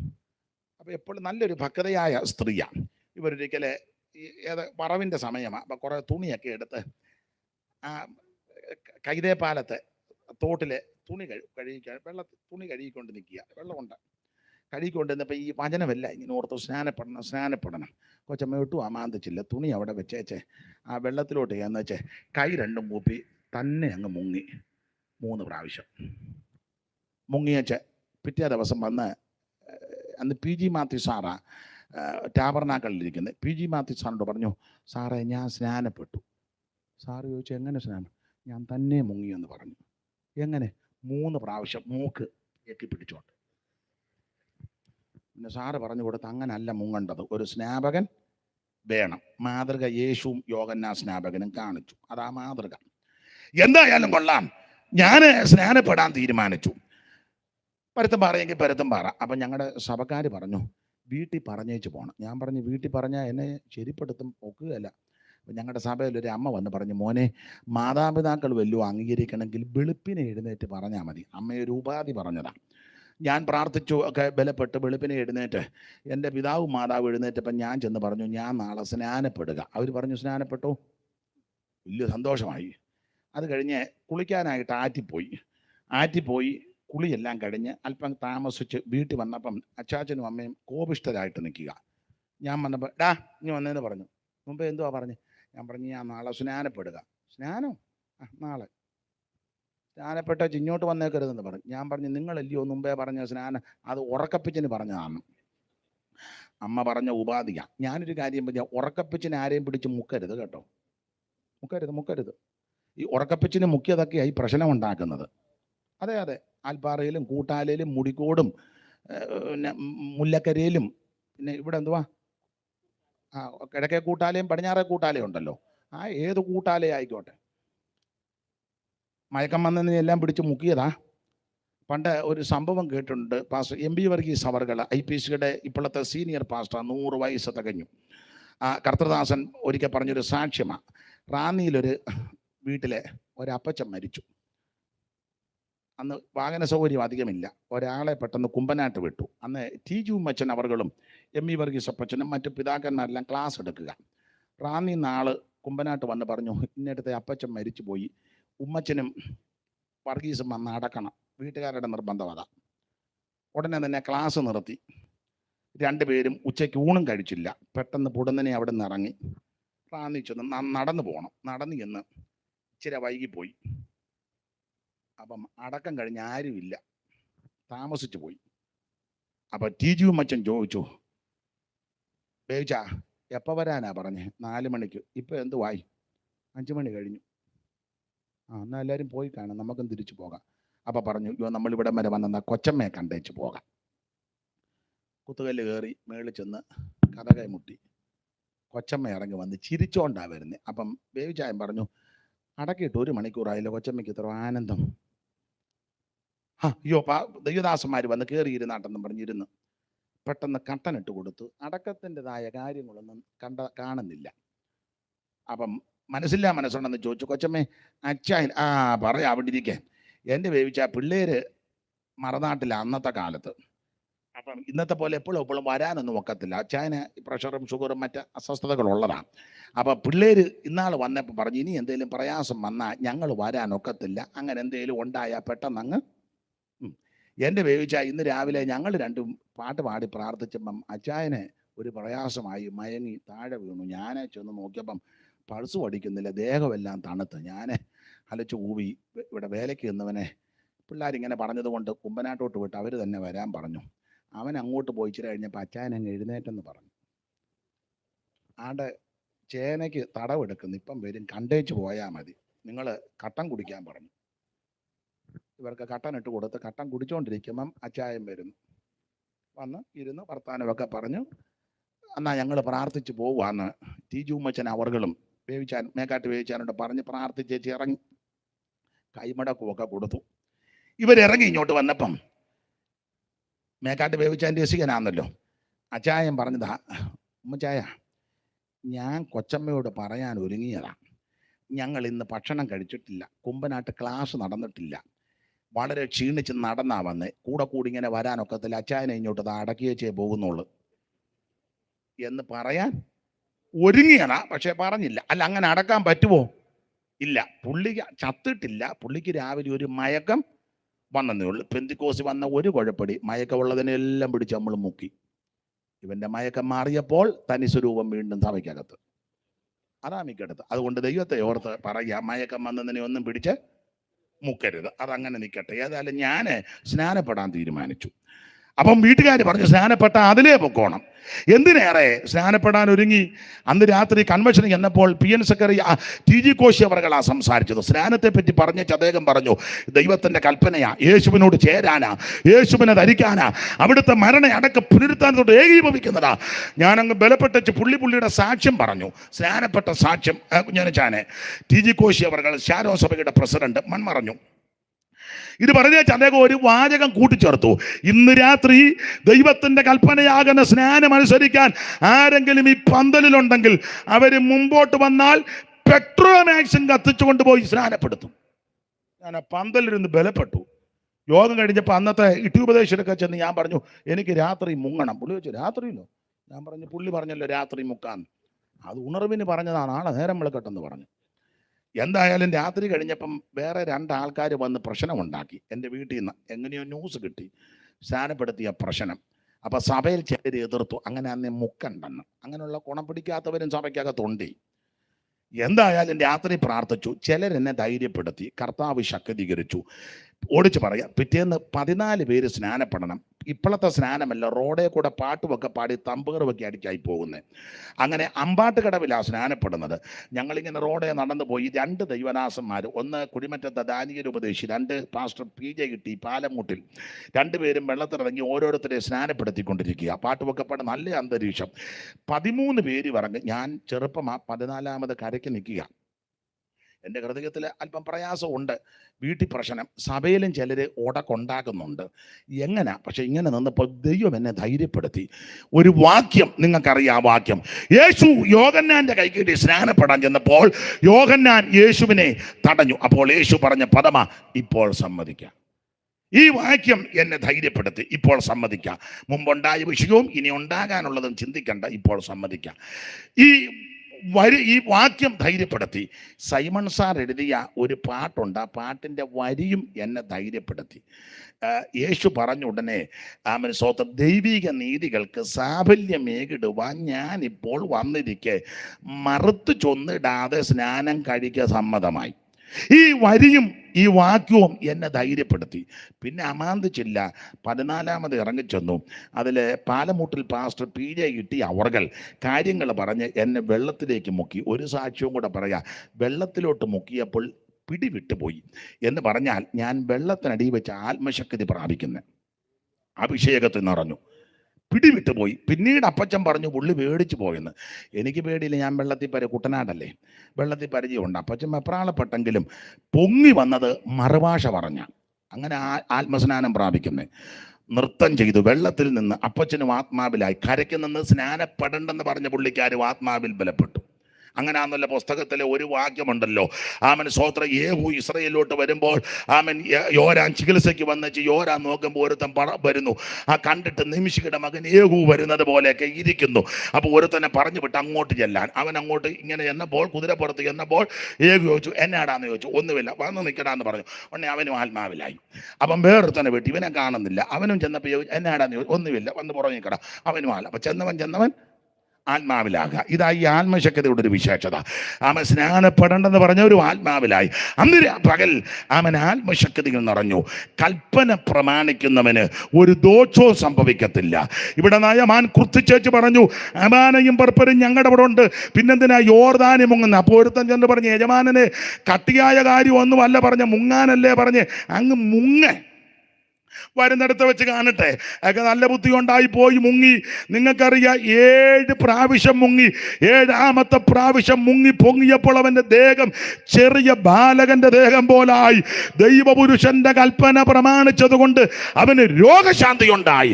ഇന്ന് രാത്രി എന്നെ കേൾക്കുന്ന പ്രിയരെ, ദൈവകൽപ്പന പ്രമാണിച്ചാൽ സംഹാരബാധയിൽ നിന്ന് ദൈവം നിന്നെ രക്ഷിക്കും. 2, ദൈവകൽപ്പന പ്രമാണിച്ചാൽ അവൻ മാറാ രോഗത്തിൽ നിന്ന് ദൈവം നിന്നെ രക്ഷിക്കും. ഇനി വാക്യങ്ങൾ വായിപ്പിക്കുന്നില്ല. നിങ്ങൾക്കറിയാം, ഉൽപ്പത്തി 22:15-16 ദൈവം തമ്പുരാൻ അബ്രഹാമിനോട് പറയുക, ഈ കാര്യം ചെയ്യുവാൻ നീ മടിക്കായ കൊണ്ട്, നിന്റെ ഏകജാതനാകുന്ന മകൻ ഈസഹാക്കിനെ തരുവാൻ മടിക്കാഞ്ഞത് കൊണ്ട് ഞാൻ നിന്നെ ഐശ്വര്യമായിട്ട് അനുഗ്രഹിക്കും. അർത്ഥം ഇത്രയേ ഉള്ളൂ. ആരാധിക്കേണ്ട സ്ഥലത്ത് എന്ന് ആരാധിക്കേണ്ടത് പോലെ നീ ദൈവത്തെ ആരാധിച്ചാൽ, ഒന്നുകൂടെ പറഞ്ഞാൽ വേർപാട് പാലിച്ച് ആരാധിച്ചാൽ നിന്നെ ഐശ്വര്യമായിട്ട് അനുഗ്രഹിക്കും. കൽപ്പന പ്രമാണിക്കുന്നവന് ഒരു ദോഷവും സംഭവിക്കത്തില്ല. ആമേൻ, സ്തോത്രം. ഒടുവിലത്തെ കൽപ്പന കർത്താവ് ശിക്ഷവൃന്ദങ്ങളോട് ഉയർത്തുന്നതിന് ശേഷം പറഞ്ഞു, നിങ്ങൾ എന്നോട് കേട്ട പിതാവിന്റെ വാഗ്ദത്തത്തിന് ഇവിടെ കാത്തിരിക്കണം. അപ്പോസ്തലപ്രവൃത്തി 1:4 കാത്തിരിക്കണം.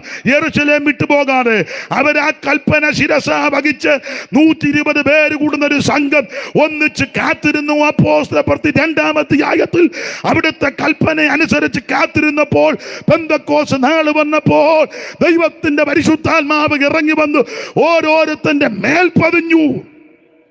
ആത്മാവ് നൽകിയതുപോലെ അന്യഭാഷകളിൽ സംസാരിച്ചു തുടങ്ങി. നിന്നിട്ടില്ല, നിക്കത്തുമില്ല. നിന്നെന്നൊക്കെ ചിലർ പറയുന്നു. അവർക്ക് നിന്നായിരിക്കും, നമുക്ക് നിന്നിട്ടില്ല. തർക്കിക്കാൻ ഞാൻ ആളുമല്ല, എൻ്റെ അടുക്ക തർക്കത്തിനും വരരുത്. ദൈവത്തിന് മഹത്വം. ഇത് നിന്നിട്ടില്ല. ഇത് അനുഭവിക്കുന്നവരെ ഓർത്ത് ദൈവത്തെ സ്തുതിക്കുന്നു. ഒരു കാര്യം പറഞ്ഞങ്ങ് നിർത്തുക. 1, കൽപ്പന പ്രമാണിച്ചാൽ സംഹാരബാധയിൽ നിന്ന് രക്ഷ. 2, കൽപ്പന പ്രമാണിച്ചാൽ മാറാ രോഗത്തിൽ നിന്ന് നിനക്ക് വിടുതൽ. 3, കൽപ്പന പ്രമാണിച്ചാൽ ഐശ്വര്യമായ അനുഗ്രഹം. 4, കൽപ്പന പ്രമാണിച്ചാൽ ദൈവത്തിന്റെ ആത്മാവിനാൽ നിറഞ്ഞ് നിനക്ക് ദൈവത്തെ ആരാധിക്കാം. നമ്മുടെ പോരിന്റെ ആയുധം ജഡീകമല്ല, കോട്ടകളെ ഇടിക്കുന്ന ദൈവശക്തിയാ.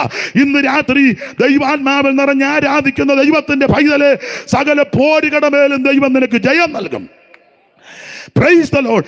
ആഭിചാരവും മന്ത്രവാദവും ക്ഷുദ്രവും ഗൂഢപ്രയോഗമുള്ള ഭവനങ്ങളിൽ അവൻ ആത്മനിറവുള്ള ദൈവമക്കൾ അങ്ങോട്ട് കയറി മുഴങ്കാലിന്മേൽ ഇരുന്ന് 2 ശീലി പാട്ട് പാടി അന്യഭാഷ പറഞ്ഞ് ആത്മാവിൽ ആരാധിച്ചാൽ, എൻ്റെ ഭാഷ പറയാ, സകല കെട്ടും പൊട്ടും, സകല ബന്ധനങ്ങളും അടിക്കും, സകല ക്ലേശങ്ങളും മാറിപ്പോകും.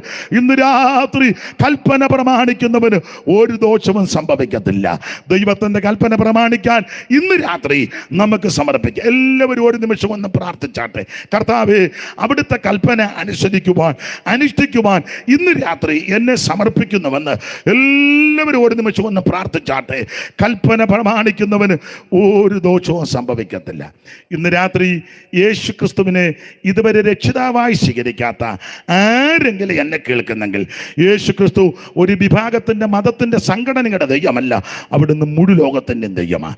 ഇന്ന് രാത്രി ആ കർത്താവിനോട് പ്രാർത്ഥിര്, യേശുവേ, ഞാനൊരു പാപിയാ, എൻ്റെ ഉള്ളത്തിലേക്ക് അവിടുന്ന് വരണം, എൻ്റെ പാപത്തെ ക്ഷമിക്കണം, എന്നെ രക്ഷിക്കണം, എന്നെ അവിടുത്തെ പൈതലാക്കി തീർക്കണം. ആമേൻ. അങ്ങനെ പ്രാർത്ഥിച്ചവരെ ഇന്ന് രാത്രി യേശു രക്ഷിക്കും. രക്ഷിക്കപ്പെട്ട പ്രിയപ്പെട്ടവർ വെള്ളത്തിൽ മുങ്ങി സ്നാനപ്പെടണം. അത് പിതാവിൻ്റെയും പുത്രൻ്റെയും പരിശുദ്ധാത്മാവിൻ്റെ നാമത്തിൽ. അതിന് ഇന്ന് രാത്രി ദൈവസ്നേഹത്തിൽ ഓർപ്പിക്കുക. സ്നാനമോ ജഡത്തിൻ്റെ അഴുക്ക് കളയാനല്ല, ദൈവത്തോട് നല്ല മനസ്സാക്ഷിക്കുക. അതിനായിട്ട് ഇന്ന് രാത്രി സമർപ്പിക്കുക. സ്നാനപ്പെട്ടവരെല്ലാവരും ആത്മസ്നാനത്തിൽ നിറഞ്ഞ് ദൈവത്തെ ആരാധിക്കണം. ആ ആത്മസ്നാനം പ്രാപിച്ചവർ ഇടംബലം നോക്കാതെ, മറ്റുള്ളവരെ നോക്കാതെ ദൈവത്തെ ആരാധിക്കണം. അത് പ്രാപിക്കാത്തവർ ഇന്ന് രാത്രി ദൈവത്തോട് അപേക്ഷിക്കുക. ഇത് ദൈവത്തിൻ്റെ ദാനമാണ്, ദൈവം നിന്നെ നിറയ്ക്കും. ഇത് മാത്രമല്ല, കർക്കശമായ വേർപാട് പാലിക്കണം. അപ്പോസ്തലിക ഉപദേശത്തിൽ നിന്ന് കർക്കശമായ വേർപാട് പാലിച്ച് നിത്യതയിലെത്തണം. നരകവും ഉണ്ട്, സ്വർഗവും ഉണ്ട്. നരകത്ത് ചാകാത്ത പുഴുവും കെടാത്ത തീയുമുണ്ട്, പല്ലുകടിയുണ്ട്. അതിനകത്ത് ചെന്ന് പെടരുത്. അതിനകത്ത് പെടുന്നത് ആരാന്ന് ചോദിച്ചാൽ രക്ഷിക്കപ്പെടാത്തവരാ. എന്നാൽ രക്ഷിക്കപ്പെട്ട ആരും അതിനകത്ത് പോകത്തില്ല. രക്ഷിക്കപ്പെട്ടവർക്ക് വേണ്ടി നിത്യത ഒരുക്കുന്നുണ്ട്.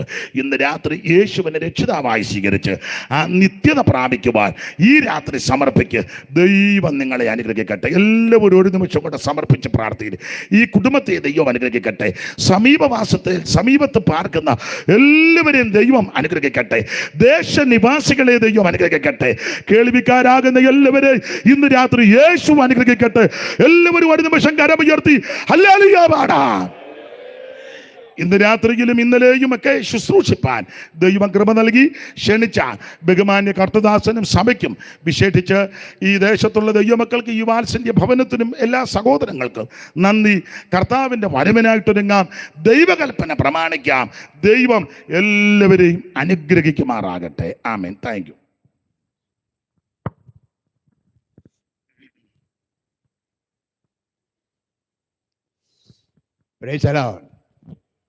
കർത്താവിൻ്റെ കൽപ്പന പ്രമാണിക്കുന്ന ഒരു ദോഷവും വരില്ല എന്ന് വിശ്വസിക്കുന്നത് കരയോർത്തിക്ക്. ദൈവത്തിൻ്റെ കൽപ്പന അനുസരിച്ച് ദൈവജനപ്രകാരം ജീവിച്ച് നിത്യതയ്ക്ക് വേണ്ടി ഒരുങ്ങുക എന്നാണ് നമ്മുടെ ലക്ഷ്യം. നമ്മൾ ലക്ഷ്യം തെറ്റരുത്. നമ്മളെല്ലാവരും പാട്ടിൻ്റെ നല്ലൊരു പാടണം. ലക്ഷ്യം തെറ്റാതെ പോകണം.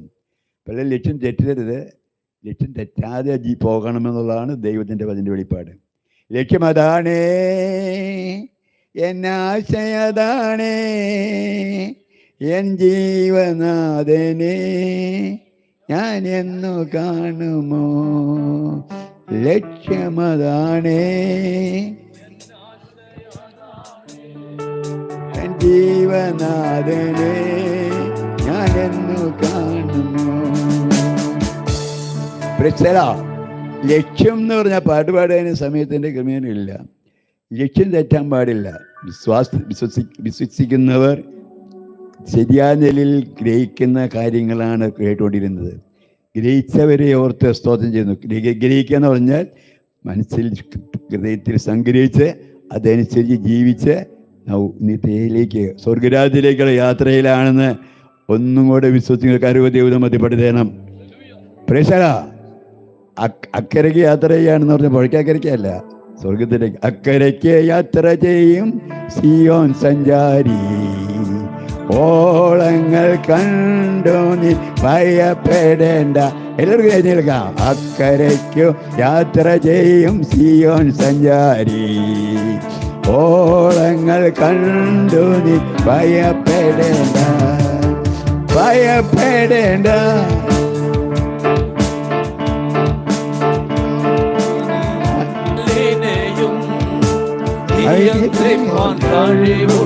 പടകിലുണ്ട് കാറ്റിനെയോ കടലിനെയും നിയന്ത്രിപ്പാൻ കഴിവുള്ള പടകിലുണ്ട്.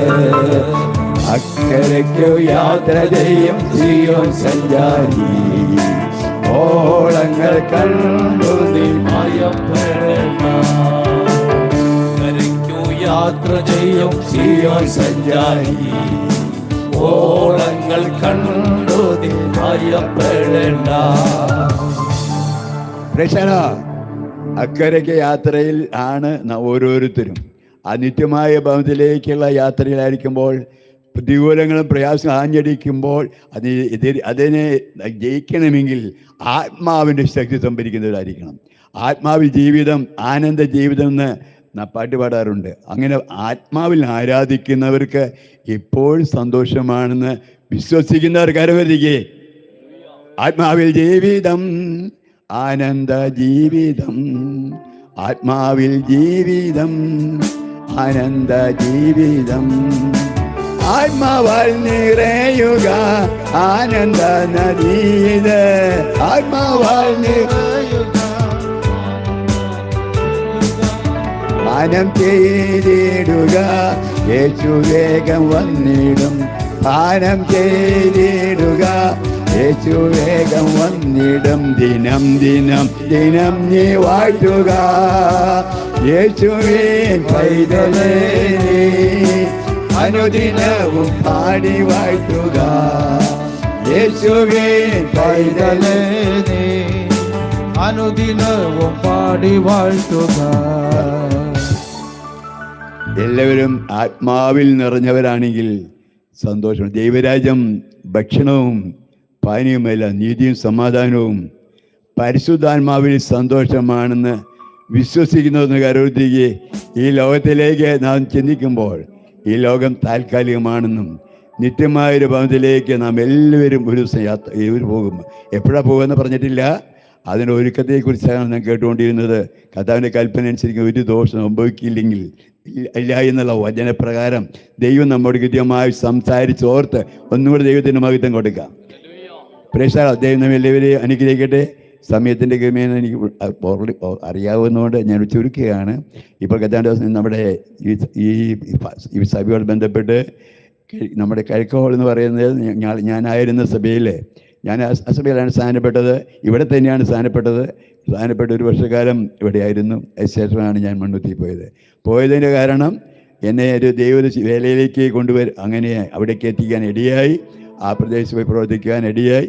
കുറച്ച് പേര് ദൈവം തന്ന കൃപ പോലെ ചെയ്യാൻ ഇടയായി. ദൈവത്തിൻ്റെ കൃപയാൽ കുറച്ച് പേര് അവിടെ മുൻപോട്ട് വന്നു. ഇനിയും പലരും കൂടെ മുൻപോട്ട് വന്നിട്ടുണ്ട്. ഇനിയും ധാരാളമായി പേര് വരുന്നുകൊണ്ടിരിക്കുന്നുണ്ട്, വരും എന്നുള്ള വിശ്വാസമുള്ള കരയോ ദൈവത്തെ നമ്മൾപ്പെടുത്തിക്കേ. ഇവിടുത്തെ സഭയുടെ പ്രാർത്ഥന വളരെ കോട്ടയായിരുന്നു. നിങ്ങളെല്ലാവരും സഹകരിച്ചതിലും വളരെ സന്തോഷമുണ്ട്. പുതിയ എൻ്റെ വീടാണ്, ഞാൻ പറഞ്ഞല്ലോ. ഞങ്ങൾ 10 പേരാണ്, ഇപ്പോൾ 10 പേരുണ്ട്. എല്ലാവരെയും ഓർത്ത് ദൈവത്തിന് സ്വാധീനം തന്നെ അത് നമ്മളെ സഭയുടെ എല്ലാവരെയും ഞങ്ങളെ ഓർത്ത് പ്രാർത്ഥിക്കണം. ഞങ്ങളൊപ്പം സാധിക്കുന്ന ദൈവവാസന്മാർ, ദൈവമക്കൾ എല്ലാവരെയും ഓർത്ത് നിങ്ങൾ പ്രാർത്ഥിക്കണം. ഞാൻ ഈ സഭയുടെ ബന്ധത്തിൽ എനിക്ക് തരുന്ന കൃപ പോലെ പ്രാർത്ഥിക്കുന്നുണ്ട്. നമ്മൾ തമ്മിൽ പ്രാർത്ഥിക്കുന്നവരാണല്ലോ. നമ്മൾ എല്ലാവരും അവിടേക്ക് യാത്രയിലാണ് എന്നുള്ള ബോധം ഭരിക്കണം. അതുകൊണ്ട് ഈ ലോക താൽക്കാലികമായി ആണെന്നും ഇവിടെ നിന്ന് എല്ലാവരും യാത്രയിലായിരിക്കുമ്പോൾ അവിടേക്ക് എത്തുമ്പോൾ പ്രത്യാശയുള്ളവർ ഒന്നുകൂടെ കരവർത്തിക്കാട്ടെ. ഇവിടെ കഥാനസം പ്രാർത്ഥിച്ച് ആശീർവാദം പറയും. ഇനി നീട്ടുന്നില്ല. ഞാൻ തന്നെ 3-4 പാട്ടിൻ്റെ വരിയൊക്കെ പാടിയതെന്ന് വെച്ചാൽ പ്രത്യാശ പാട്ട് പാടി ആത്മാവിൽ ആരാധിക്കണം എന്നുള്ളത് എനിക്ക് ആഗ്രഹം ഉണ്ടായിരുന്നു. സമയത്തിൻ്റെ ക്രമേണോടുകൊണ്ട് ഇവിടെ ചുരുക്കുകയാണ്. ഞങ്ങൾ സഭയായിരിക്കുമ്പോൾ ഒന്ന് ആരാധിച്ചിട്ട് പോകുന്നത് അനുഗ്രഹമാണ്. അങ്ങനെ ആഗ്രഹമുള്ളവരെന്ന് കരുവർത്തിക്ക് വളരെ കുറവാണ്. പ്രാർത്ഥിക്കാം. പ്രേത ദുഗരധാര ദുഃഖംഭർത്ത മർക്കരഭാതി ഉടകപ്പരഭ ചൂടകരാധ അമ്പലഘടകന പുടകാരാജ അസ്തരഭേദന പുസ്തരബാധ അമ്പൽക്കടവേ ചൂടകരാധ അസ്തനഭേദര ഭസ്തരഭ അമ്പലഘടകന ചുടകാരാജ അന്തരഘടകേ ജുക്കാര അടകേ രാജ ബേസാനാജ ബേസാരാജ ഓൻ ബേസസ്. അദ്ദേഹത്തിൻ്റെ ദാസം പ്രാർത്ഥിച്ച് ആശീർവാദം. നമ്മുടെ കണ്ണുകളെ അടയ്ക്കാം. ദൈവസന്നിധിയിൽ നമുക്ക് പ്രാർത്ഥിക്കാം. ഈ സുവിശേഷ യോഗത്തിൻ്റെ സമാപന രാത്രിയിൽ നമുക്ക് ഈ വാത്സല്യ ഭവനത്തിൻ്റെ അങ്കണത്തിൽ ഒരുമിച്ച് കൂടുവാനും ദൈവത്തെ പാടി സ്തുതിക്കുവാനും ദൈവത്തിൻ്റെ വചനം ശ്രദ്ധിപ്പാനും ദൈവം നമുക്ക് അവസരം നൽകി. കേട്ട വചനം നമ്മുടെ ജീവിതത്തിലെ ഏറ്റവും അനുഗ്രഹമാകേണ്ടതിനായി ഒരുമിച്ച് ദൈവത്തോട് പ്രാർത്ഥിക്കും. കർത്താവിൻ്റെ ദാസനെ ഇന്ന് രാത്രിയിൽ ശക്തമായി ഉപയോഗിച്ചല്ലോ. ദൈവവചനത്തിലൂടെ നമ്മോട് ഇടപെട്ടു.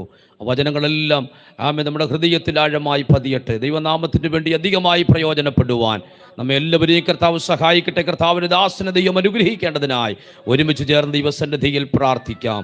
കാരുണ്യവാനും പരിശുദ്ധനുമായ ഞങ്ങളുടെ നല്ല ദൈവമേ, സ്വർഗസ്ഥനായ ഞങ്ങളുടെ പ്രിയ പിതാവേ, അനുഗ്രഹവും വിലയേറിയതുമായ നല്ല രാത്രിക്കായി നന്ദിയോടെ സ്തോത്രം ചെയ്യുന്നു.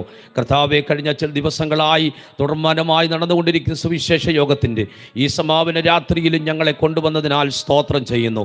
കഴിഞ്ഞ ദിനരാത്രങ്ങളെല്ലാം ദൈവത്തിൻ്റെ ആത്മാവ് ഞങ്ങളോട് ഇടപെട്ടുകൊണ്ടേയിരുന്നു. ദിനദാസന്മാരിലൂടെ ശക്തമായ ആലോചനകളെ കേൾപ്പിച്ചല്ലോ. ആമേ, കടന്നു വന്ന ജനത്തിന്, കർത്തൃദാസന്മാർക്ക്, ആ സഭയ്ക്ക് ഇത് അനുഗ്രഹമായി തീർന്നതിനായി നന്ദിയോടെ സ്തോത്രം ചെയ്യുന്നു.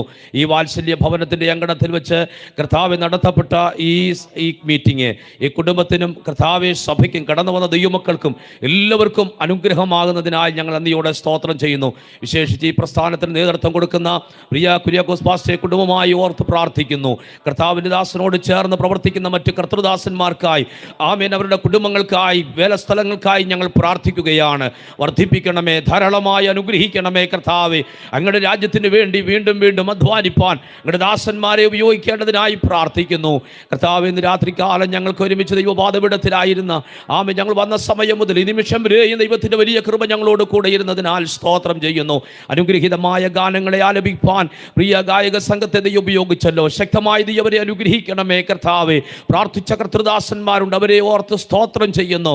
ഒടുവിലായി ഞങ്ങളെ കേൾപ്പിച്ച അനുഗ്രഹീതമായ ദൈവവചനത്തിനായി സ്തോത്രം. അവിടുത്തെ വിലപ്പെട്ട ഭൃത്യനെ ഇന്ന് രാത്രികാലം ഞങ്ങളുടെ നടുവിൽ ശക്തമായി ഉപയോഗിച്ചല്ലോ കർത്താവേ. കൽപ്പന പ്രമാണിക്കുന്നവർ ദോഷവും സംഭവിക്കുകയില്ല. അങ്ങയുടെ കൽപ്പന പ്രമാണിക്കുന്നവർക്ക് ദൈവത്തിൽ കൂടെയുള്ളതായ എല്ലാ വിടുതലുകളും അനുഗ്രഹങ്ങളും നന്മകളും എങ്ങനെ പ്രാപിക്കുന്നു എന്ന് തിരുവചനത്തിലൂടെ തെളിയിച്ച് സവിസ്തരമായി ഞങ്ങളോട് പ്രസ്താവിച്ചു. അവിടുത്തെ ദാസനെ പിന്നെയും ദൈവം ശക്തീകരിക്കണമേ, ബലപ്പെടുത്തണമേ കർത്താവേ. ആയിരങ്ങൾക്ക് പ്രയോജനപ്പെടുവാൻ ദൈവമിടയാക്കണമേ കർത്താവ്. ദാസന് കൊടുത്ത സഭയ്ക്കായി സ്തോത്രം കർത്താവ് അനുഗ്രഹിക്കണമേ. ഹല്ലേലൂയ. ശക്തമായി ഈ തലമുറയിൽ ഉപയോഗിക്കേണ്ടതിനായി ഞങ്ങൾ ദൈവസന്നിധിയിൽ പ്രാർത്ഥിക്കുന്നു കർത്താവേ. കൂടപ്പെട്ടിരിക്കുന്ന എല്ലാ കർത്തൃദാസന്മാരെയും ദൈവമക്കളെ അനുഗ്രഹിക്കണമേ. ഈ മീറ്റിംഗ് ഇവിടെ നടത്തുവാൻ വാതിൽ തുറന്നു കൊടുത്ത ഈ കുടുംബത്തെ ദൈവം അനുഗ്രഹിക്കണമേ കർത്താവേ. ഇവരുടെ തലമുറകളെ ദൈവം മാനിക്കണം. ധാരാളമായി കർത്താവ് സഹായിക്കുന്നത് കൊണ്ട് സ്തോത്രം. ഇപ്പോൾ ഞങ്ങളെ സമാധാനത്തോടെ പറഞ്ഞയക്കണമേ. നിന്റെ തിരുകൃപ ഞങ്ങളോട് കൂടെ ഇരുന്നാട്ടെ. എല്ലാ നിലയിലും ഞങ്ങളെ അനുഗ്രഹിക്കുന്നതിനായി സ്തോത്രം. പ്രാർത്ഥന കേട്ടതിനാൽ സ്തോത്രം, സ്തോത്രം, സ്തോത്രം. ക്രിസ്തുയേശുവിൻ ധന്യമുള്ള നാമത്തിൽ അപേക്ഷിക്കുന്നു. ദയ തോന്നി കേൾക്കണം സ്വർഗീയ നല്ല പിതാവേ. പിതാവായ ദൈവത്തിൻ്റെ സ്നേഹം, പുത്രനായ യേശു ക്രിസ്തുവിൻ്റെ കൃപ, ആശ്വസിപ്പിച്ച വഴി നടന്ന പരിശുദ്ധാത്മാവിൻ്റെ കൂട്ടായ്മയും കാവലും സഹവാസവും നാം പ്രാർത്ഥിച്ച എല്ലാ വിഷയത്തോടും ഇന്ന് രാത്രി ദൈവവചനം സവിസ്തരമായി ശുശ്രൂഷിച്ച കർത്തൃദാസനോടും കൂടപ്പെട്ടിരിക്കുന്ന എല്ലാ ദൈവജനത്തോടും കൂടെ ഇന്നും എന്നേക്കും നമ്മുടെ കർത്താവായ യേശു ക്രിസ്തുവിൻ്റെ മടങ്ങി വരവരെ ഉണ്ടായിരിക്കുമാറാകട്ടെ. അറുക്കപ്പെട്ട കുഞ്ഞാടിന് മഹത്വം. ഹല്ലേലൂയ, ഹല്ലേലൂയ, ഹല്ലേലൂയ. ആമേൻ. കർത്താവായ യേശുവേ വേഗം വരണമേ. Praise the Lord.